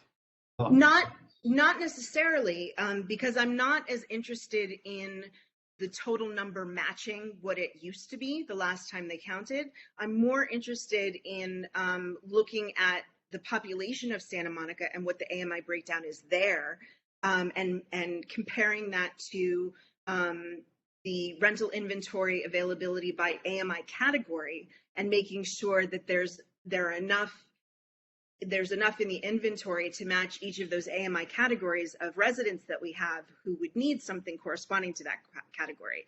So to me, I'm less interested in the shift, although I'm sure that will be interesting and striking in, you know, in some measure. But it's more important to me to just find an absolute value of rental inventory by AMI, by those 5 categories, and then evaluating our current residential population of renters by AMI and making sure that you know, every key has a lock. Go ahead, Vice Chair Marosco. But the point was, it will state what the AMI was at the time. So you're looking at what the rent is now. And does it still fit into the whatever 25% of low income, 30% of very low income? So it's comparing whether or not it is still considered in that AMI category. I don't know how to explain this. There are 2 different viewpoints. One is, I think, Vice Chair Marosco, are you focusing on the inclusionary units and whether they become less inclusionary because of the 9% rent increases, specifically for inclusionary units, or is it, Chairman Ray, are you talking about the entirety of units in Santa Monica? Or am I confused? I think that the first option that you said, which Vice Chair Marosco was interested in, is part of what I said. Again, I'm not as interested in how much it's changed. I'm concerned in what the number of affordable housing is now, broken out by those 5 AMI categories. And yes, that's for all rental housing, not for home ownership, but rental, but not restricted to inclusionary or rent controlled. It's finding out what rental inventory we have, and you know, how much that existing inventory corresponds to the population we have and what they need based on their income. Go ahead, Commissioner Gomez. Do we need the term shortage there? No. I think, I think that's the only thing I would vote that this stays on the list, but I would strike shortage from it and move on. Okay. Yeah, affordable housing. You could just say assess availability or status of affordable housing, period. Yeah.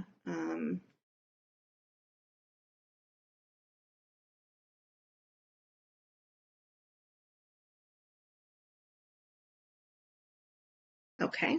And yes, that's a good point. It won't necessarily be a shortage. We don't know that.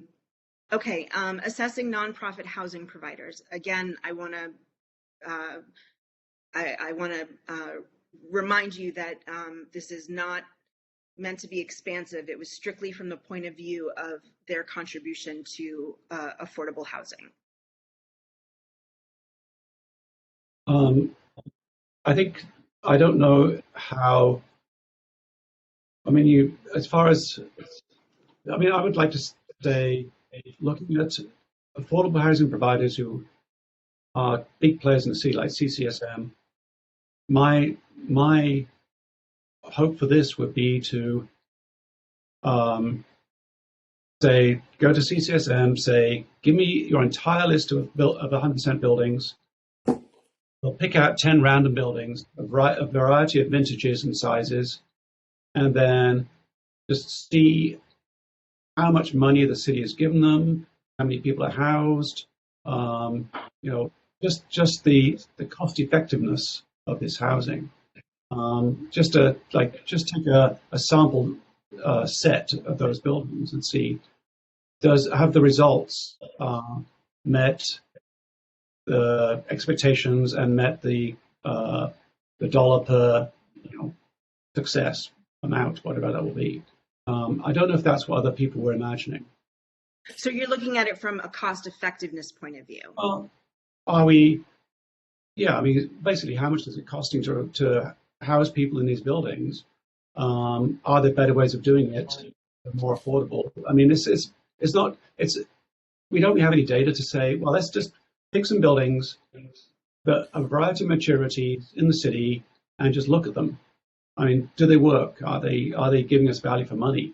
And are there ways that it can be done better, either within the existing framework, or there are other solutions that might provide better results? And I don't know. I don't know if anyone's ever done this. I'd like other commissioners' input. Go ahead, Commissioner Gomez. Yeah, I mean, I think this topic has a lot of merit. And I think the purpose of this exercise is less delving into how we're going to look at it and more, does it stay on the list? And at least I thought that was the exercise we were going through. And it is. I just want to make sure that we all mean the same thing when we say assess. Yeah, Yeah. that's right. Yeah, and I think some of the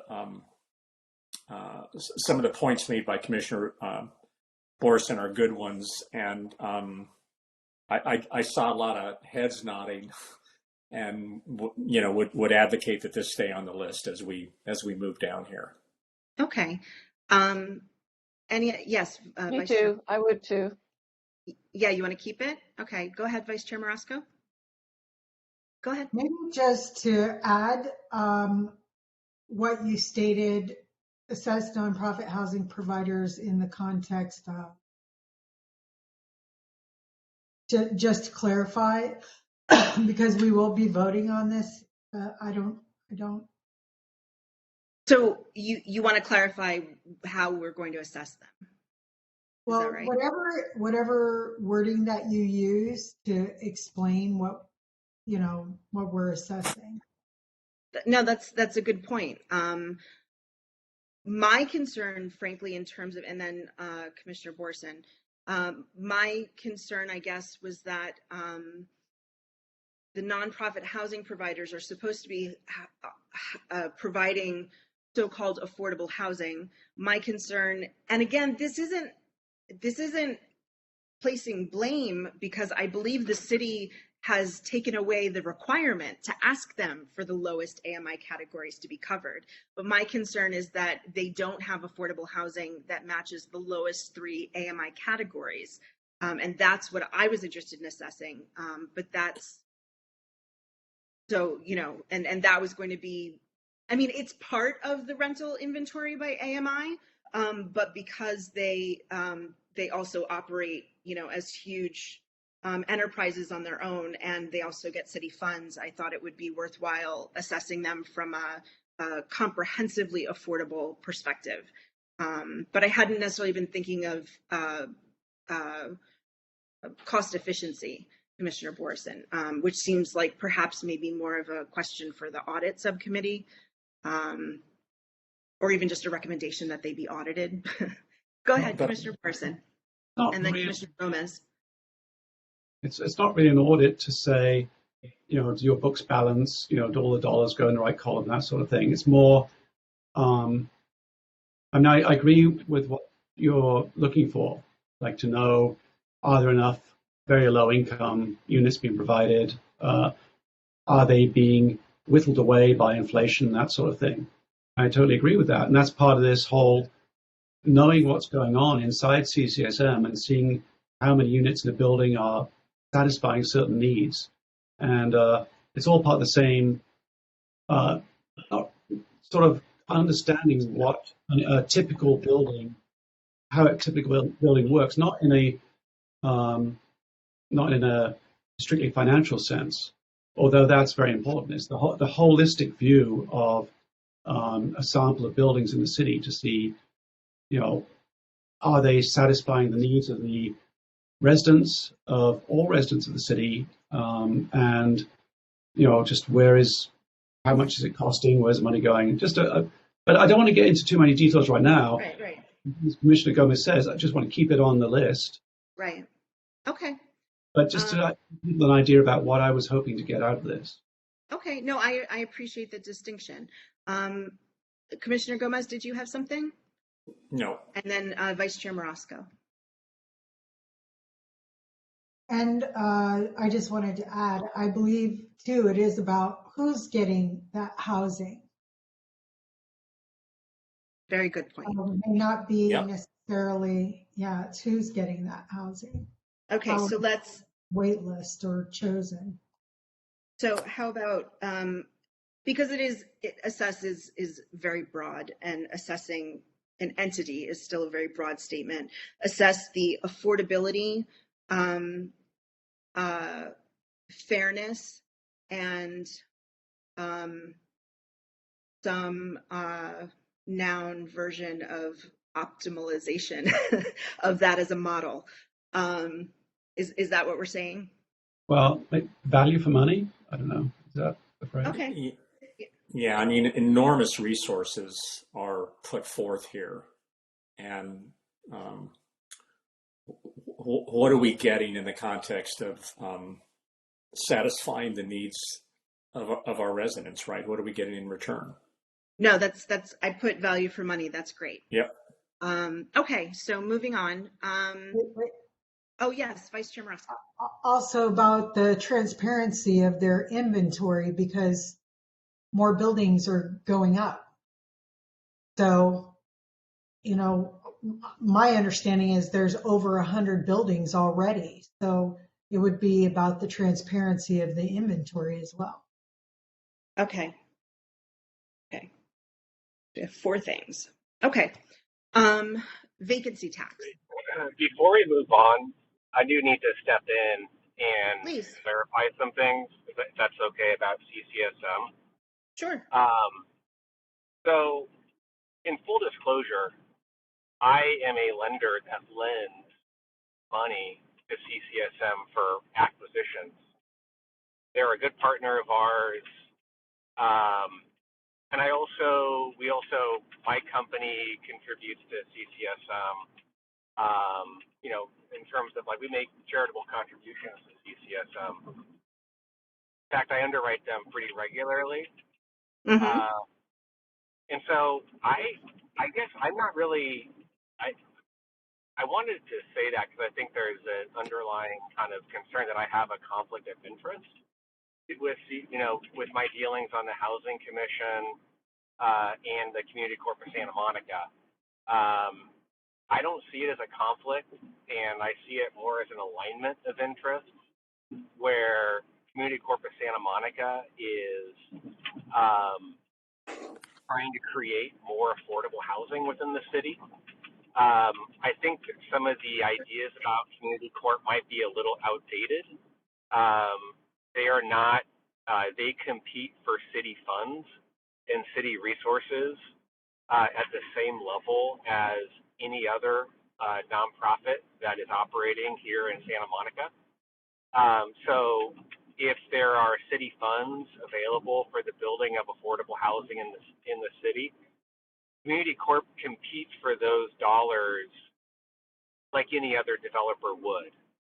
So they're not put on a special category because their name is Community Corp of Santa Monica.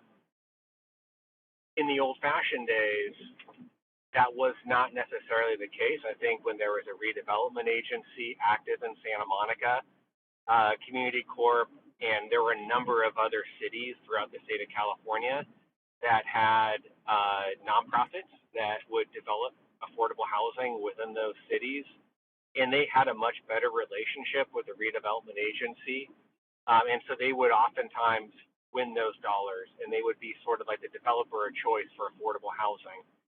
That's an outdated model. Redevelopment agencies haven't been around for over almost 10 years by now, and Community Corp has changed. They're not, they're not in front of the line. Their projects, and I see Community Corp, I just want to state it flat out, I see them as a force for good in this city, and I think any nonprofit developer that comes to work in the city of Santa Monica is a force for good. And I want to try and find ways to help Community Corp do more projects. And I want to help find ways for EAH, who's doing a great project that Century, my company, is financing on 14th and Michigan. I want to find more ways for EAH to do business in Santa Monica. Thomas Safran and Associates. anyone who wants to build affordable housing in Santa Monica, I'm for. So here's my concern is I think the perception will be that if we are, auditing or assessing them, you need to assess. You can't single out Community Corp of Santa Monica.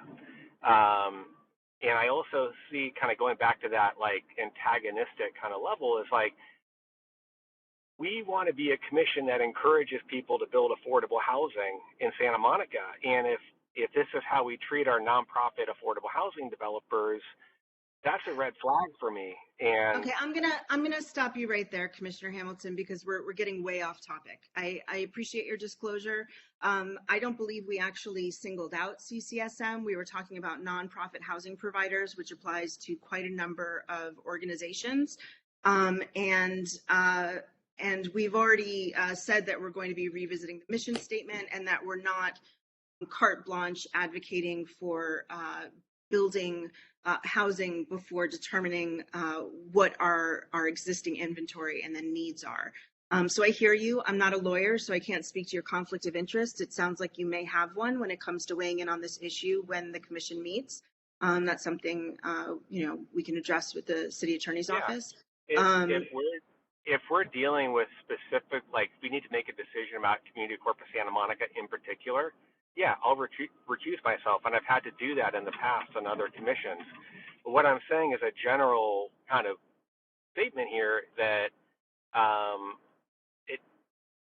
this feels, unless there's a basis for this that I'm not aware of, I'd like to, I guess, before we vote on this, I'd like to understand the basis for this. And I might be missing something, but why are we suspicious, or why are we suspicious of Community Corp of Santa Monica?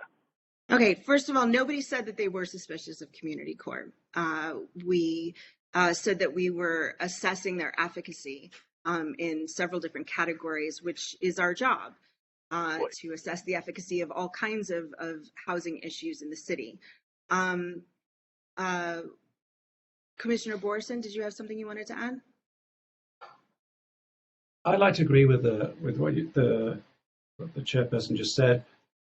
There's no specific, suspicion of CCSM. It's trying to understand what we're getting. It's not about CCSM. The reason why that's been mentioned is it's the biggest provider in the city by far as I'm aware, and it's been around. It has a wide range of vintage of buildings, and they've all been built largely under the same restrictions as other companies' building. So it's not in no way a criticism against it. More understanding of this process. How the city deals with it. Sorry, someone. Sorry. So it's not a criticism in any way of CCSM. It's just that CCSM has more buildings, has a wider vintage. Other housing providers will probably be included. It's more analysis of what is the city doing and what is the city getting back. It's not really specific about CCSM. The tenants, the residents who live in these buildings are paying rent. Their rent is set by the regulatory agreement that's in place, and it's providing, that is the rent they're paying is a low income rent based on how they qualify, and it's covering the expenses of the building. Yeah, and part Josh, of what Commissioner you just Hamilton, if I may, I think go ahead, Commissioner Gomez. the real issue here is I think this commission is looking at a broad range of topics, and it's indicative of the proposed work plan here. And it's certainly more than appropriate. It is absolutely unequivocally fair to ask the question, is the city using the best use of its resources to provide affordable housing? That does not necessarily mean that something needs to be constructed. And there needs to be a balance here. And where we do spend money, it's absolutely unequivocally fair to ask the question, are we getting value for the investment relative to other opportunities? And I don't view that as in any way, shape, or form as being, biased one way or the other, or antagonistic one way or the other. So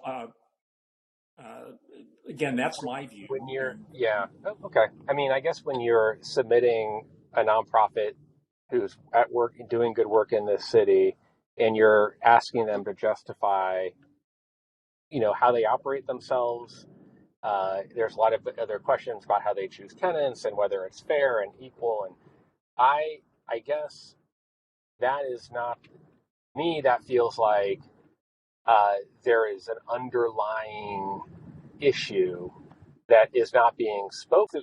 What is the basis for this line? I mean, I understand I can understand the need on a very broad level to want to make sure that city resources are being used appropriately, but that is not an issue specific to CCSM. We want to make sure our city resources are being used appropriately. Then, the city makes decisions about how funds are spent, and those projects should be evaluated on a project by project basis. Okay, again, Commissioner Hamilton, you're the only one who has brought CCSM into this. Nobody has singled out CCSM at all. We're discussing the model of nonprofit housing providers that tends to prevail right now as a large recipient of money from the city in an attempt to resolve affordable housing issues. And all we're doing is examining that. I think everything, even, obviously, very successful things should be reevaluated periodically because there's always new information and, it's possible to do better. So I'm not quite sure where the defensiveness comes from. It sounds like you're being a bit defensive of CCSM, but we haven't yet actually. I am being defensive. I am being defensive of CCSM because I agree with their mission. And they're doing good work in this city, and so CCSM was called out by name. Okay, if they were called out by name, I believe it's because I may have used that as a placeholder. It was no intention. It was meant as a criticism of CCSM. I should have said. I'm not sure what the phrase would be, like housing construction. I don't know what the phrase is, but I apologize for impugning CCSM. It wasn't intended in any way. They did a great job. It's not about CCSM. It's about understanding the way in which we're getting value for money from this particular model of affordable housing in the city. Vice Chair Marasco, and then make a final comment, and we're moving on. Go ahead. Many other cities have 100% affordable providers or have their own public housing, and they publish the list of those buildings. And for some reason here in Santa Monica, there is this big shroud of secrecy about whether it's CCSM, EAH, the buildings from Los Angeles. There's some shroud of secrecy behind how many buildings there are, how many units they are, and where they're located. And I think this is just simply getting a better understanding of what is here, who, not the person themselves, but the demographics of the people in these units, how they get these units. And if this is, as Commissioner Gomez and Commissioner Borison have stated, and Chair Gray, whether or not there are other ways or better ways, or something else that we should be looking to outside of 100% affordable housing. And we're going to get to, in the next section, the second half of that issue and why it would be important to assess those things. That's my final comment on this particular item under affordable housing. And I would just like to say, for the record, since most of you don't know me very well, that I always prefer to have an open conversation about something and disagree heartily in public than to limit its discussion in the first place. Commissioner Hamilton, if you, you're welcome to share your perspective on this if and when it comes to the agenda. But as for, quashing the conversation before it begins, I'm not going to do that. Okay, so moving on. We were looking at exploring a vacancy tax. And to your point, Commissioner Gomez, I agree, we're probably not going to pass a vacancy tax by the end of the year, but I think it may be worthwhile because we wouldn't be reinventing the wheel. This exists in a lot of places. It could be something that we just evaluate the merits of, not even necessarily drafting something for proposal to be voted on. But it seems like it's worth an initial discussion. What do you guys think?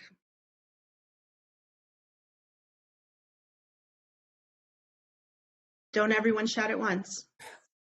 Well, look, Chair, I think I made some commentary about this particular topic already, right? And again, I was not questioning the merits of it, right? It was more in the context of the doability of it in light of all the other items that we're assessing here. So, okay. Yep. Any other thoughts on a vacancy tax? Again, the initial exploration of a vacancy tax, not the beginning of a campaign for a vacancy tax.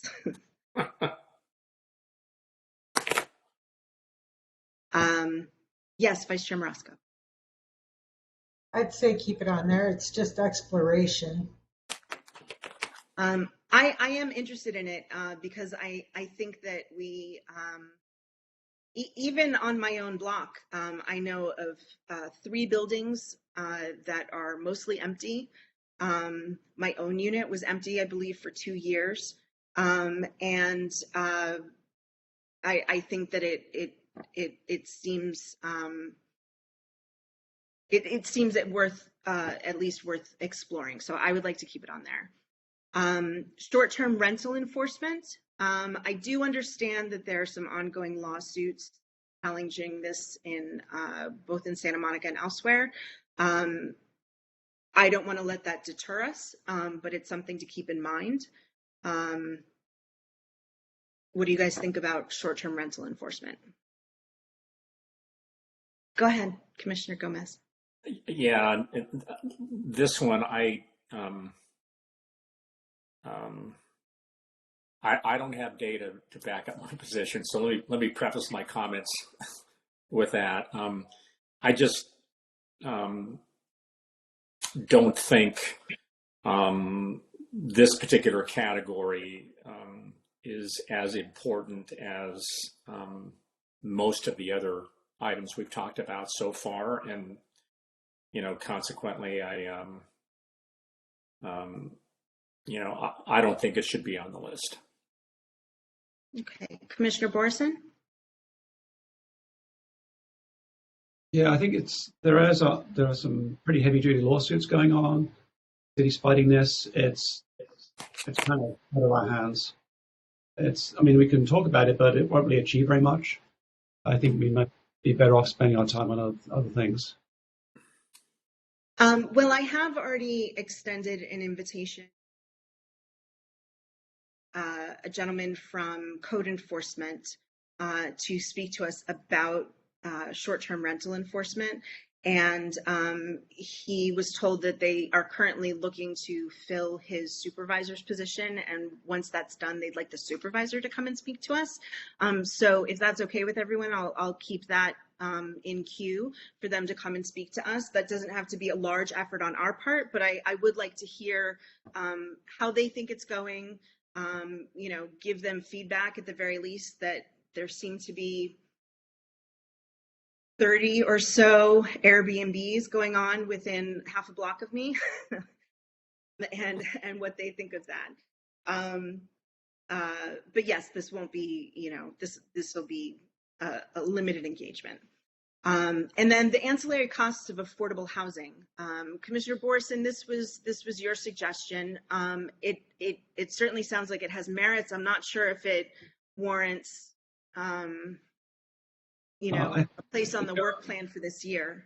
I think it's not really a separate issue. I think it's part of the, I mean, it's kind of assessed non-profit, where it says assessed non-profit housing providers, that kind of not quite what, I mean, it's more assessing non-profit like model that we're using in the system. So it's not really assessed non-profit housing providers, it's assessed the non-profit housing model that is prevalent in the city, the new construction, 100% affordable housing construction. And part of that assessment is the ancillary costs, which goes into the equation of is it worthwhile, which is the not paying property taxes, which is basically a factor in that same thing. So it's really part of assessing non-profit housing model that we're using. Part of that. Well, then it sounds like that would fall under, like you said, looking at the assessment from the value for money point of view. So I'll go ahead and take it off as a separate item if it's okay with you. Okay, affirmatively furthering fair housing. Again, identifying possible funding and other resources.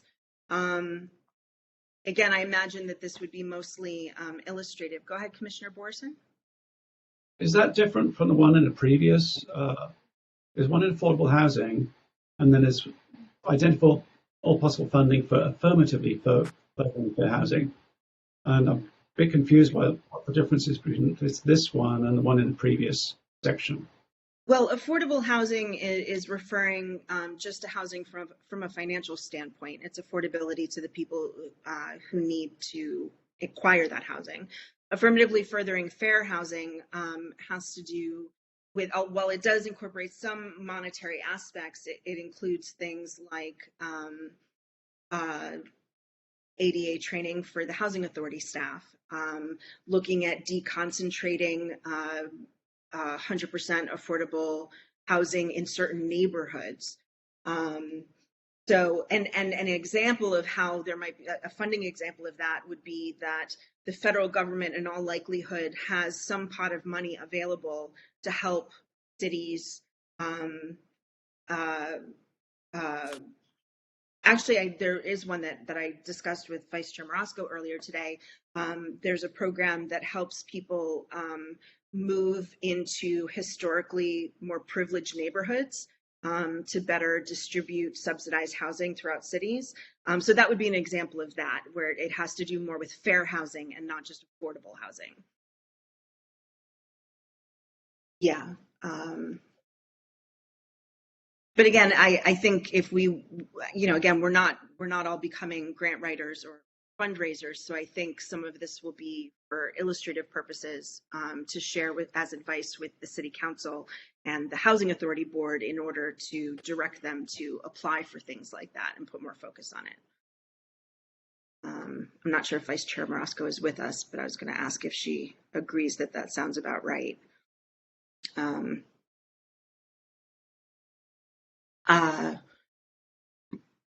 Why don't I wait for her to come back? Does anybody else want to weigh in on that item? Okay. Dedicated housing ADA coordinator. This to me is absolutely essential. The level of ADA violation going on in the Housing Authority is begging for a class action lawsuit. And if the city doesn't address it voluntarily, they will address it involuntarily. So I would like to help them prevent that, and in the process help all of the housing authority clients who disproportionately as a group are disabled with getting their needs met by the housing authority. So I think that's key. Ensuring the housing authority and city housing websites are ADA compliant and accessible. If we had an ADA coordinator, that would be their job. That would be part of their job. So it's not like we're going to be conducting a website audit for accessibility ourselves, but that can be part of, I guess ensure is the wrong word. Vice Chair Marasco, while you were gone, I was just clarifying that identifying funding sources under affirmatively furthering fair housing to me was meant to be more illustrative. We're obviously not going to become grant writers on the city's behalf, that okay. So if we look at that limited, those limited parameters, I think that is still a good idea. In terms of ensuring the housing authority and city housing websites are ADA compliant or accessible, I think this was actually your item, Vice Chair Marasco, and I agree with you, they need to be accessible. I also really appreciate Commissioner Everett's point before, and even I object with the verb ensure. So if we could, I mean, I don't know if this should be folded into something else, something larger in terms of advice, or that we want to bring this to the Disability Commission's attention, you know what I mean? Because it's an issue not just for the housing authority and city housing websites, it's an issue for the whole, I mean, frankly, the city, the current city website is UX nightmare for people with all of their faculties. So yeah, so I think maybe this is a broader issue. Would you agree with that? Go ahead, Vice Chair Marasco. I was going to say that it could be just simply inviting Ola Skordib and Myrna Medina to a meeting and basically laying out the new advice and mandates by the DOJ for ADA compliant websites, and just addressing it that way. It could be as simple as that, and getting them to agree, and doing this in conjunction with the Disabilities Commission. It could be something as simple as that. I mean, I'm not exactly sure what all it would entail necessarily. Okay, that sounds like a great idea, and I think that's another opportunity for us to potentially make a joint recommendation with the Disabilities Commission to the City Council to ensure that there's money for that accessibility audit. Does that sound good to everyone? Stay on the agenda in that limited way. Okay, combating source of income discrimination by property owners. I think that as we've discussed in other places too, that this falls under the larger rubric of reaching out to property owners and doing some education. I still think it would be a good idea for us to perhaps invite someone from LAFLA, perhaps Denise McGranahan could come, and someone from the city attorney's office, maybe Gary Rhodes. They were going to give us a fair housing presentation anyway, but this is their wheelhouse in terms of SOI discrimination. And we could review that. And I know that there have been some high profile cases lately that they've closed, and that they're in the process of dealing with others. So maybe we can invite them, have a presentation, and that will supplement our direct outreach to property owners. How does that sound to everyone? Yeah, I think it sounds good. I agree with you, Chair. If I interpreted what you said accurately, I think that does fall under the category of working with housing providers and again, facilitating matches with voucher holders. I do believe that that is a issue of more of education and less of discrimination. But I don't view it as a separate category. I view it under that broader umbrella that we talked about earlier. Okay, I'm trying to see where on the list we had our outreach. Does somebody else see that elsewhere on the list, or was that all falling under SOI discrimination? Well, I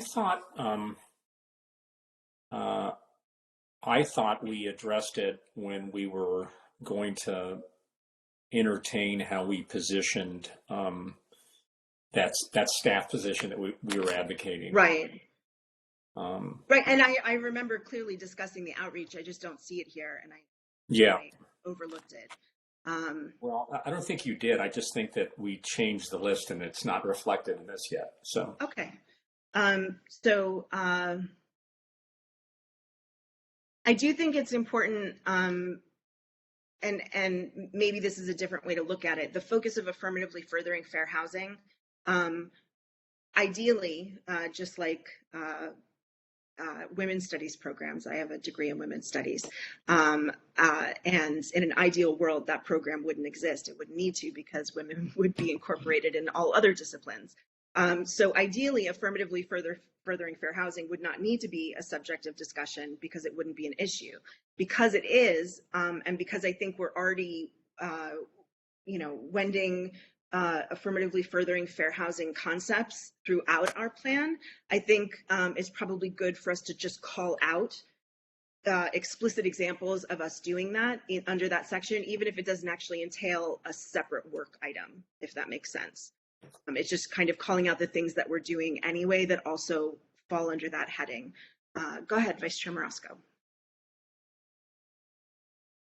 I mean, it's one, gathering the information about how the city is itself combating source of income discrimination, but it could also be something as simple as writing a letter to the Santa Monica Housing Authority and requesting that they regularly put out information to their program participants about source of income discrimination and what they can do about it. I mean, so many people I'm not speaking specifically in Santa Monica, but I can tell you in Los Angeles, a lot of people will say, in the various groups that I'm on online, will say, I have a 2-bedroom voucher. Do you know any landlords who are taking Section 8?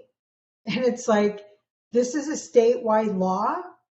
And you'll say to them it's illegal for people to not accept your voucher based on this being the income you're using to rent the unit. And they'll say, well, I know that, but they always find a way. So I think it's about both educating landlords, and it's also about educating the potential tenants. That's a good point. I was looking again at our list, and I think perhaps while landlord outreach will encompass combating source of income discrimination, I think there are other elements to that. I think it involves a carrot and a stick.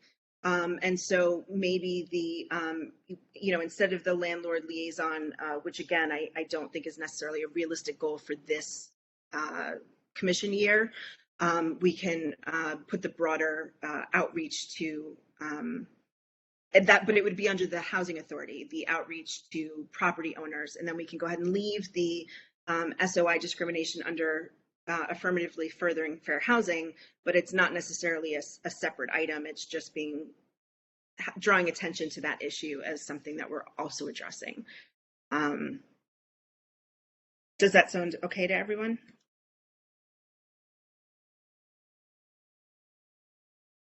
Okay. Yep. Now, addressing 100% affordable housing as a concept, that underpins a lot of what we're talking about for this year. So I think that's vital. And we've already mentioned it'll be integral to our work under affordable housing.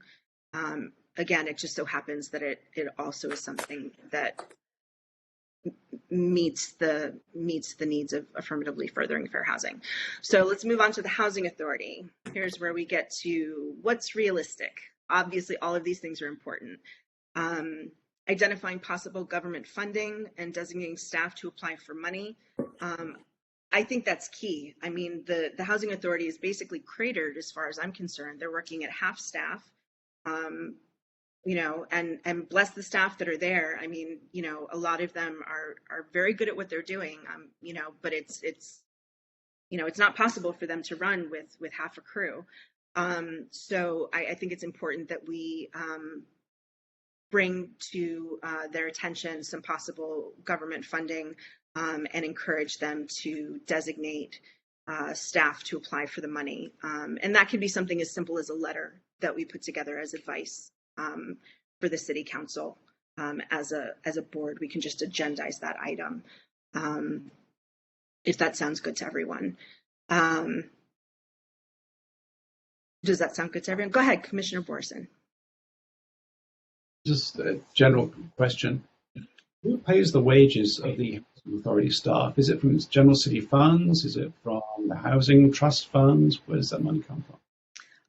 That's a very good question. And it's something I'm interested in exploring that won't necessarily, you know, come all together this program year. But the Housing Authority is an arm of a federally funded program. So Housing Authority staff are funded by the government. They're funded by federal funds. And normally, in most jurisdictions, housing authorities are independent, nonprofit institutions. They're not normally part of city infrastructure. That's unusual here. And in some cases, I think problematic. But that is how it is, and it's something I think that it's worth exploring, you know, further as we move along. But because the Housing Authority falls under city infrastructure, there are mostly, I think, senior staff who tend to be management under community services, you know, under the community services division, which is where the city housing department is. But the Housing Authority is below them. So I think some of the senior management are actually paid through city funds, but it's because they're not exclusively management to the Housing Authority, if that makes sense. But there is money available to hire management exclusively for the Housing Authority. Go ahead, Commissioner Borson. Yeah, so I mean, this budget item is very important. Just one more quick question. Yeah. Are they using all the money they're allowed to access? Can we give them housing trust fund money to hire people to do certain things? I don't know. Repeat that, please. I mean, does any of the housing trust fund monies go to hire, like, pay salaries, or is it all coming from the federal government in some way? Well, the people who are designated as their funding source, their salary being paid by the federal government, that's only coming from the federal government. But for example, I believe Andy Agel is paid by the city. I believe Jim Kemper is paid by the city. I could be wrong about that. So in terms of the Housing Trust Fund, I'm not sure how everything is earmarked. But it's very, it's integrated. We can discuss that further on. Yeah. Okay, so improving qualification criteria and search parameters for vacant positions. I'm going to wait for Vice Chair Marosco to come back to get into that one. Again, I think this is a simple matter of a letter of recommendation being sent. Vice Chair Marosco, we're discussing improving the qualification criteria. how would you like to see that addressed? You're muted. I was going to say the same thing you started to say, which is just first, I already kind of did some research on this already, just by pulling up advertisements for those positions, the housing manager and the senior administrative analyst position, which would be the supervisor, the person who supervises the housing specialist, but also assists the housing manager in operations and also obtaining new funding.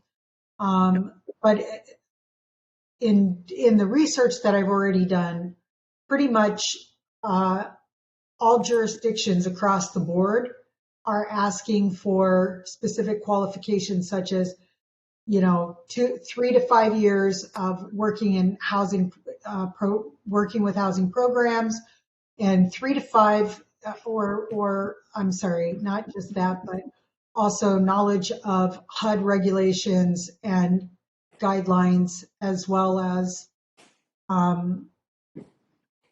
funding sources. But you're So seeing this as a letter to, is this recommendation to, I guess, is it the Housing Authority Board? so I think today in our meeting, we were talking about who makes that decision. And my understanding is it is Mr. Agel, because they were saying it's the housing division staff Right. who Yeah. decide.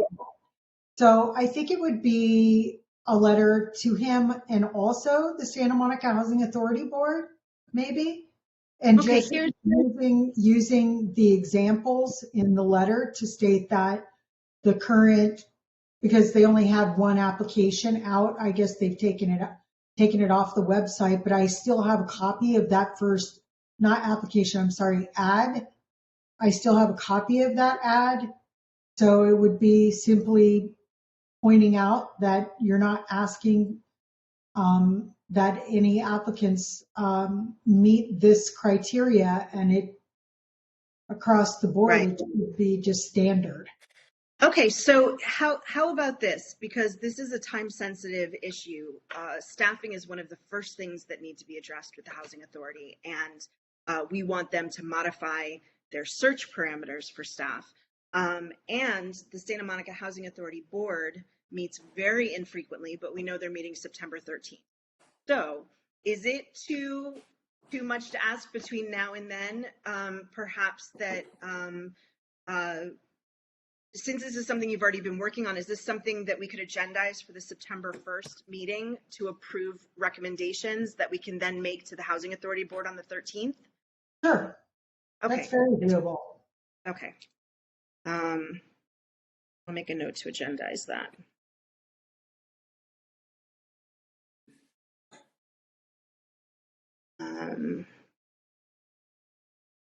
Okay, great. Yeah, so if you could, yeah, if you want to, I mean, it's up to you how you want to address the item, but if you wanted to do most of the work outside of the session, you could certainly draft a letter and ask for us to approve it, or if you wanted to come to us to discuss it, we can do that and then draft it afterwards. It's up to you. Well, Okay. if it'll save time if I could just start with a draft of a letter, and then I agree. the commission can add, change, whatever they want to do with Yeah. the letter. I agree. Okay, so I'm going to change improve to recommend improvements to the qualification criteria, and that sounds like something we'll be able to knock out by September 13th. Okay, reevaluate the basis of an increased payment standard. This is a huge deal. This has to happen this year. This is non-negotiable. I suppose that's not the best way to begin a discussion, right? But this is really important. It's been 6 years since they raised that. Imagine if you didn't get a cost of living increase, if you couldn't raise your rent, if you're a property owner for 6 years, this hasn't changed. and it wasn't a great calculation to begin with. I'd like to see this stay on, and then we can brainstorm later, I guess, about how exactly we want to tackle this. Go ahead, Vice Chair Marasco. I just want to say too that this would be an urgent item that we would have to like move on very quickly, because this is done once a year, every January, and the Santa Monica Housing Authority would have to do their study and justify why they're requesting the to either increase the payment standard or to switch to small area FMR. So Okay. it's a bit of a process, but it's something that needs to be done. And again, plenty of other jurisdictions do this on a regular basis. And it wouldn't be something it's something they know how to do. So, oh, go ahead. I'm sorry. I didn't mean to interrupt. it shouldn't be this great big, it is a lot of work for them, but it isn't like something that they never did before and they're trying to figure it out. They know exactly how to do this and to gather the information required by HUD Okay. in order to make the request by January. So the Now, request has to be made by January. Okay, do we need to address this to the Housing Authority Board? Do we need to ask that they meet before then to make sure this happens? Or is it sufficient for us to bring this to City Council and have them direct staff to do this? Do you think? I welcome anyone's input. Okay. We did already invite Mark Verville to go over numbers with us, and we're looking at October because September is quite packed. And so we can look at agendizing this entire discussion for October.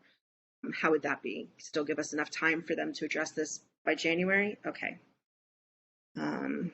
Hopefully. Right, hopefully. Okay, out of the weeds. Facilitating the creation of a functioning RAB. Again, we're currently doing this. Hopefully, our role in this will largely culminate in our presentation to the Housing Authority Board on September 13th. And hopefully after that, it won't require much more input from us. Okay, transparency, beginning with legal financial operations website waitlist. The waitlist here also ties back into our, we mentioned it before, with the nonprofit housing providers. But transparency in general, I think that's really important. They operate pretty opaquely. Understandably, some of it, I think, just because they're so short-staffed. But I think that's something that's important that we press on. And in terms of landlord liaison navigator, we're going to take that off and replace it with outreach to property owners to increase their participation in housing authority programs, correct? Okay.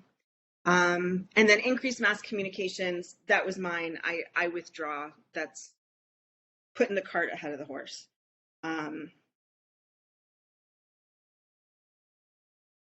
Okay, home ownership. Again, identifying funding, I think that's important. PORCA, and I'd have to go back and find it. Commissioner Borison, you had adding PORCA and other programs. Go ahead. Just write other programs, and we'll work on it. Okay. And then the Housing Commission.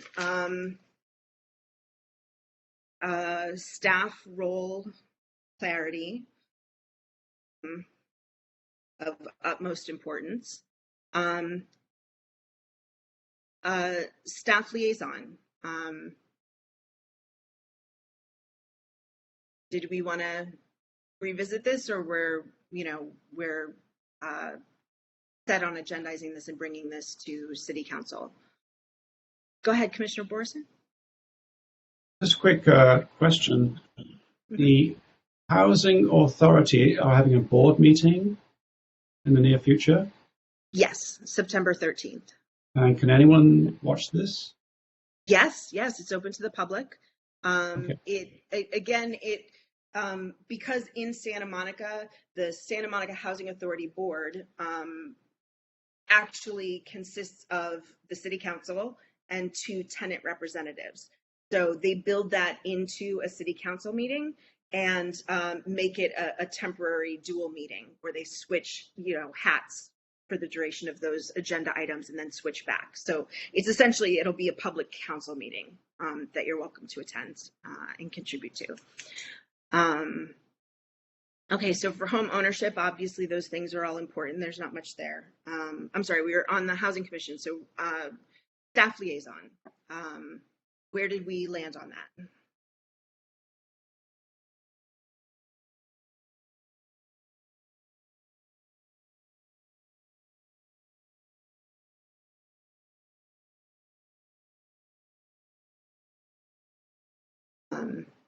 Well, I assume it's still staying in. We think it's important, so I guess we can discuss the details of what we'll do with that later. And then updated, consolidated, ADA compliant and accessible web pages. The ADA compliance part of it and the accessibility falls under affirmatively furthering fair housing. The updated and consolidated bit is my concern, really. It's so simple, but the easiest way for the public to interact with us and learn about the commission is through our website, or through the city's website, through our page on the city's website, which is currently 2 pages. I'm not sure why, but I would just like to see that updated with current governing documents, contact information for all the commissioners, mission statement, and so on. Vice Chair Morosco. Also, to ensure that people who don't have the ability to use the internet for whatever reason or to participate online, that maybe people who participate by phone only, for a phone number for them to call and to request that they get paper or hard copies of agendas and minutes. So Commissioner Hilton, I believe, does this with the city council meetings. Mm-hmm. Subscribes by getting a hard copy. Okay. Okay, we will make sure that's included.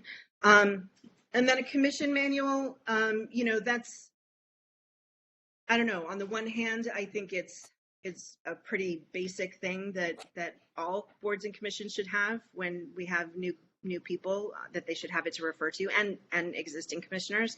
On the other, I'm not sure how pressing it is to complete that, but I'm personally interested in discussing this with the city attorney's office and the clerk's office to see what we might do about this, perhaps with other boards and commissions.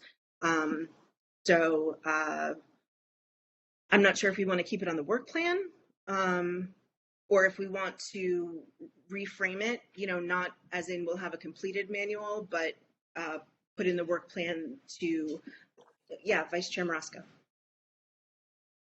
I say keep it in there because we can always just be discussing it and also looking into it. There may be other jurisdictions that have one, and we don't have to recreate the wheel on every single thing.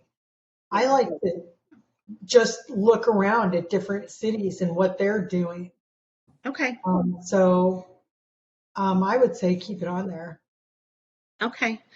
Well, that brings us to the end of the list. And that seems like a good time to wrap it up for this evening. Hold on a second. Sorry, you left something out. Yes. Sorry, you left out when we talked earlier about proactively interacting with the other boards. And Thank you. Okay. Thank you very much. And also the mission statement. I think that was part of that as well. Okay. The mission, the mission statement, roles and responsibilities, and I was referring to that whole document. Yeah, it probably should be broken up because part of that seems like it would belong in a work plan, not in a mission statement, but we'll revisit that document. But wait, so Yeah. I thought we were talking about, so it's the web page, which is the composition and also the applications for the designated seats. Yes, and Isn't that what we said early on? Because I think we went over this in the beginning. we did. Sorry, let me see. I have a lot of notes. Sorry. No, that's okay. Okay, address yes, that I have that to address language in the application and the composition portion of the bylaws. I do have that. Okay, so as I've said, oh, go ahead, Vice Chair Marosco. I was just going to say before we close out, is it possible for us to call for public comment again? Oh, absolutely. We will still do that. Okay.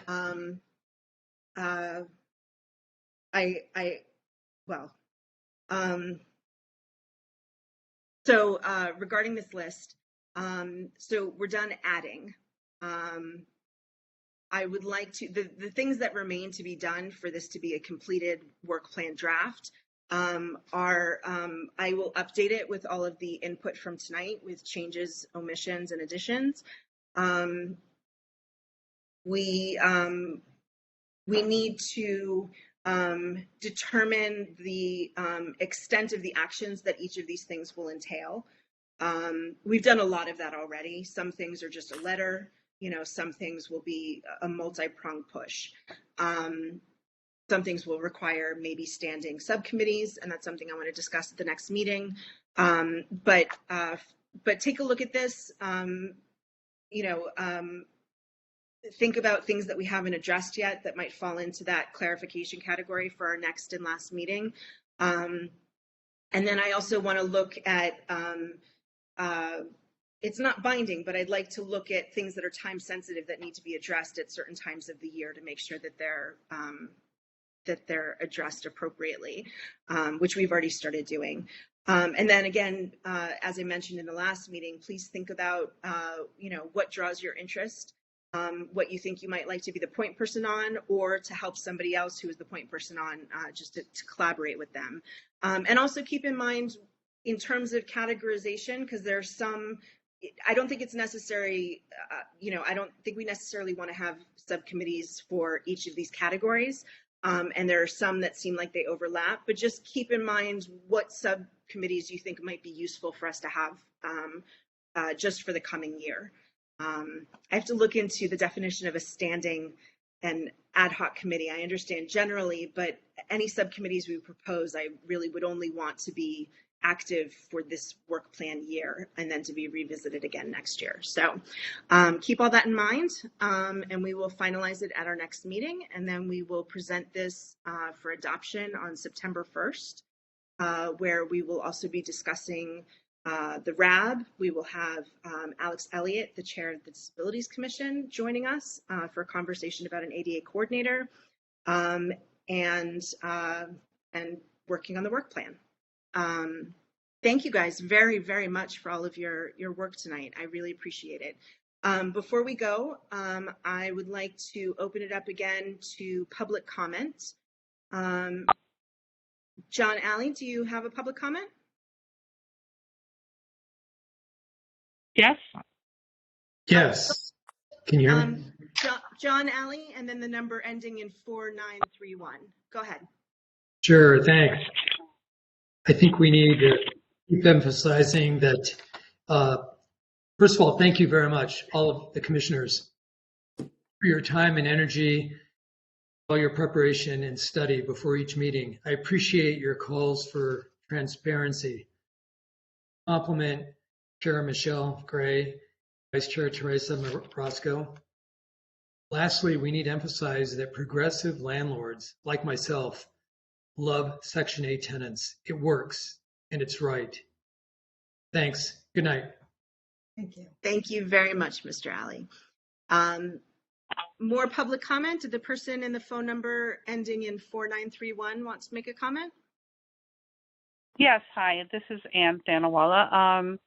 I have a lot of things to say here, but I want to emphasize the fact that um, any commissioners who are currently serving who don't view the problem that we have without having a housing manager in place, honestly, you guys just need to leave because this is the biggest problem that I see that we have. And I want to emphasize also the fact that the pushback that is coming at the housing authority is coming from us, the public, not from the commission. We are pressuring the commission to do their job so that they can pressure the housing authority to do their job. And I want to make that super clear to Commissioner Hamilton, who seems to think otherwise.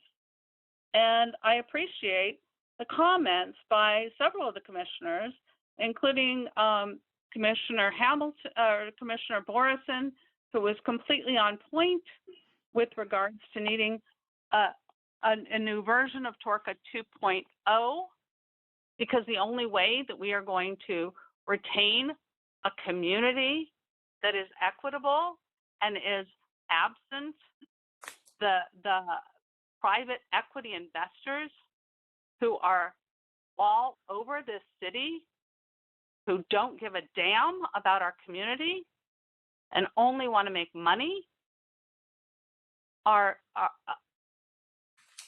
this is the issue, okay? This is the issue. We need to be supporting the 60% of housing providers who are still mom and pops who give a damn.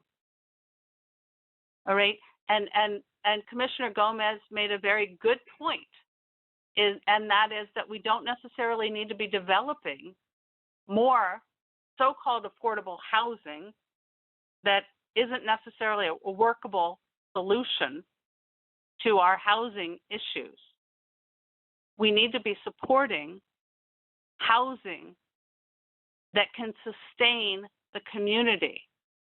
And if we care about sustainability, it doesn't lie hand in hand with development that is not affordable for the taxpayers nor for those who are leasing up in so-called affordable housing that has no limits on how much those increases are.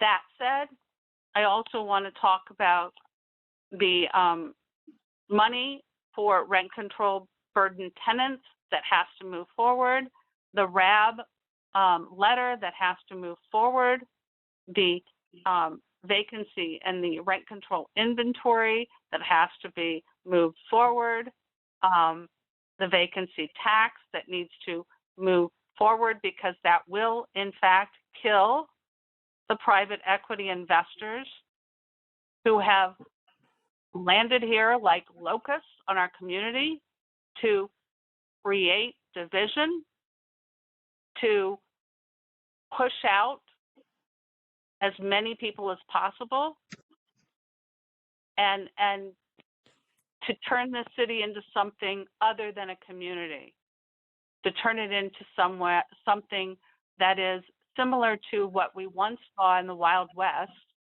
where one person owned the bank, owned the land, and told everybody how to live. That's not a community. So these are the things that I have to say. We need to get the value for the money.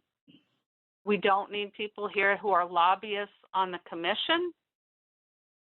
We don't need people talking and speaking in favor of lobbying for dollars, because that's not advocacy for actual housing.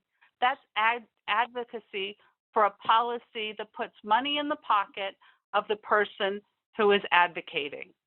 So Commissioner Hamilton, I would ask that you consider stepping down from this commission, because it doesn't appear to the public like you are serving the community as a whole, and moreover, that you are serving yourself on this commission. Thank you.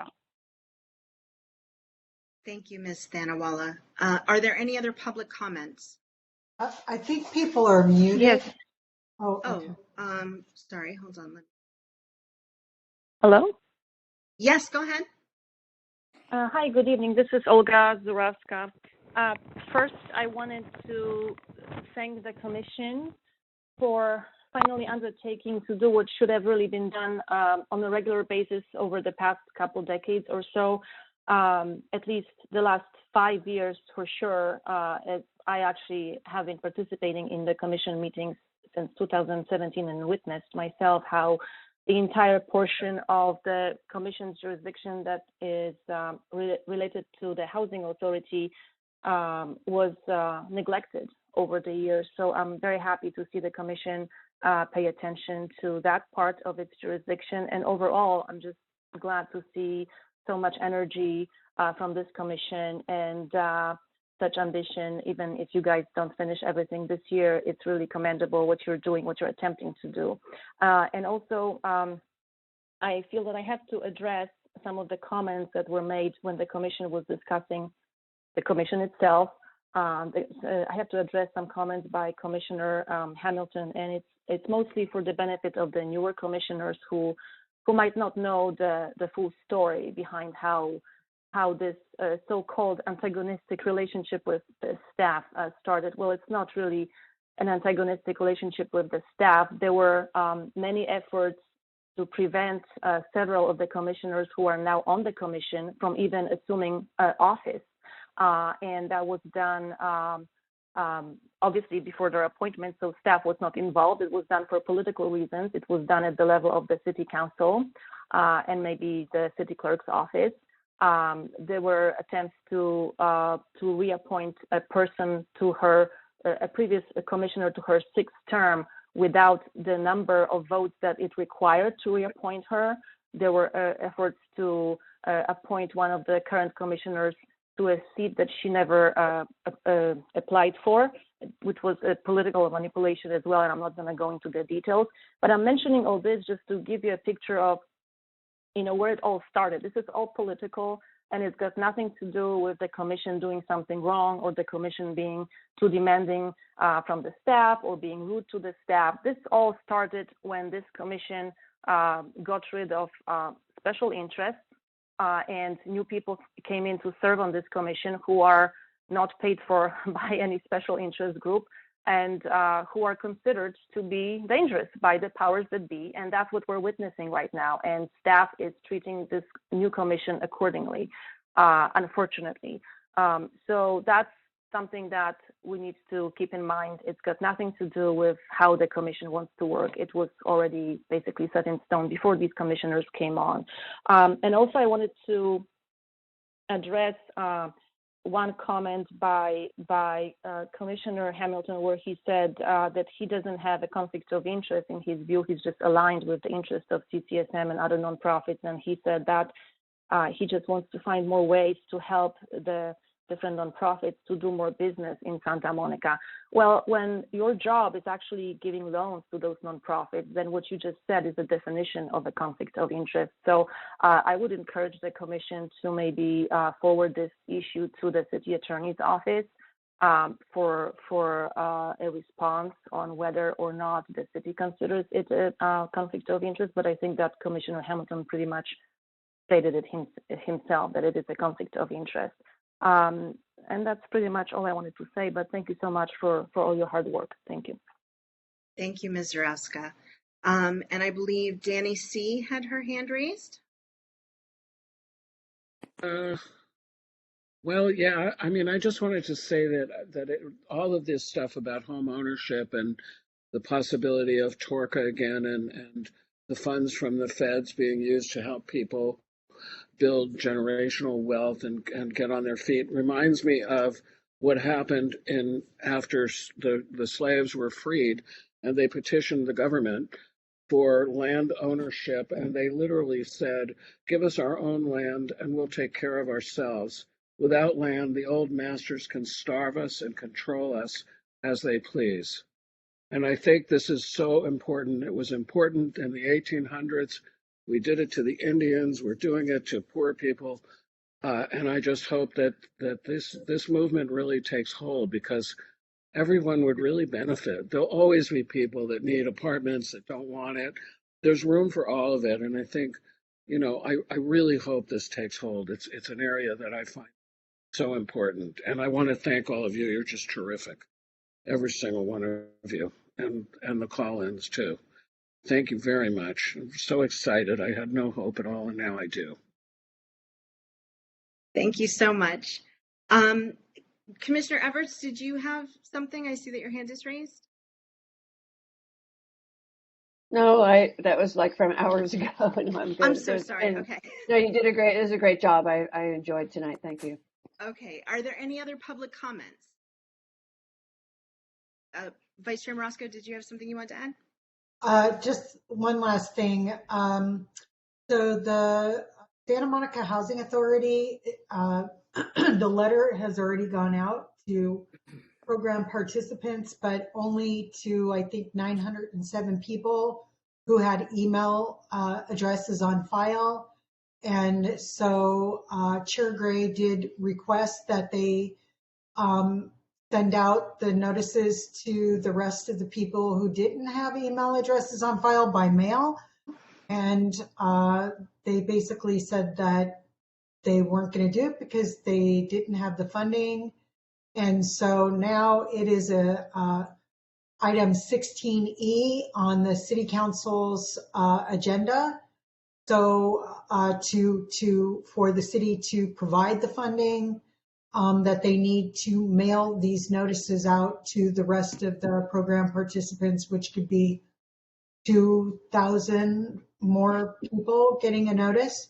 So if commissioners agree with that and want to see that happen, if you could please either call in or write in to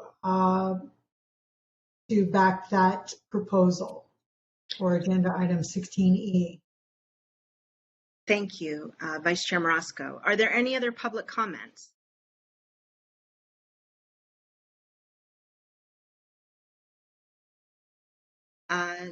Danny? Did you just raise your hand again? No, I just was removing the thing. Okay. I don't know what I'm doing. Sorry, guys. That's okay. Any other public comments? Well, I'd like to thank all of you again for being here tonight, commissioners and the public. All of your input is invaluable. I'd like to reiterate what Vice Chair Morosco said.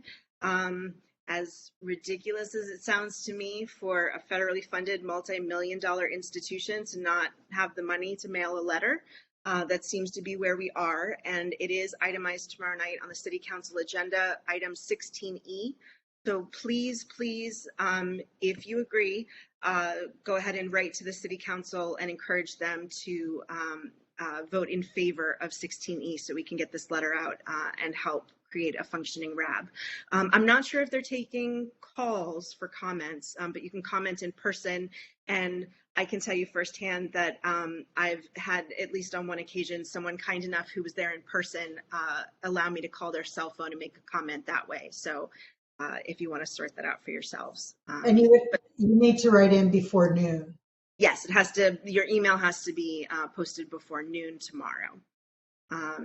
So that's it. Thank you so much, everyone. Have a great night. Thank you. Thank you.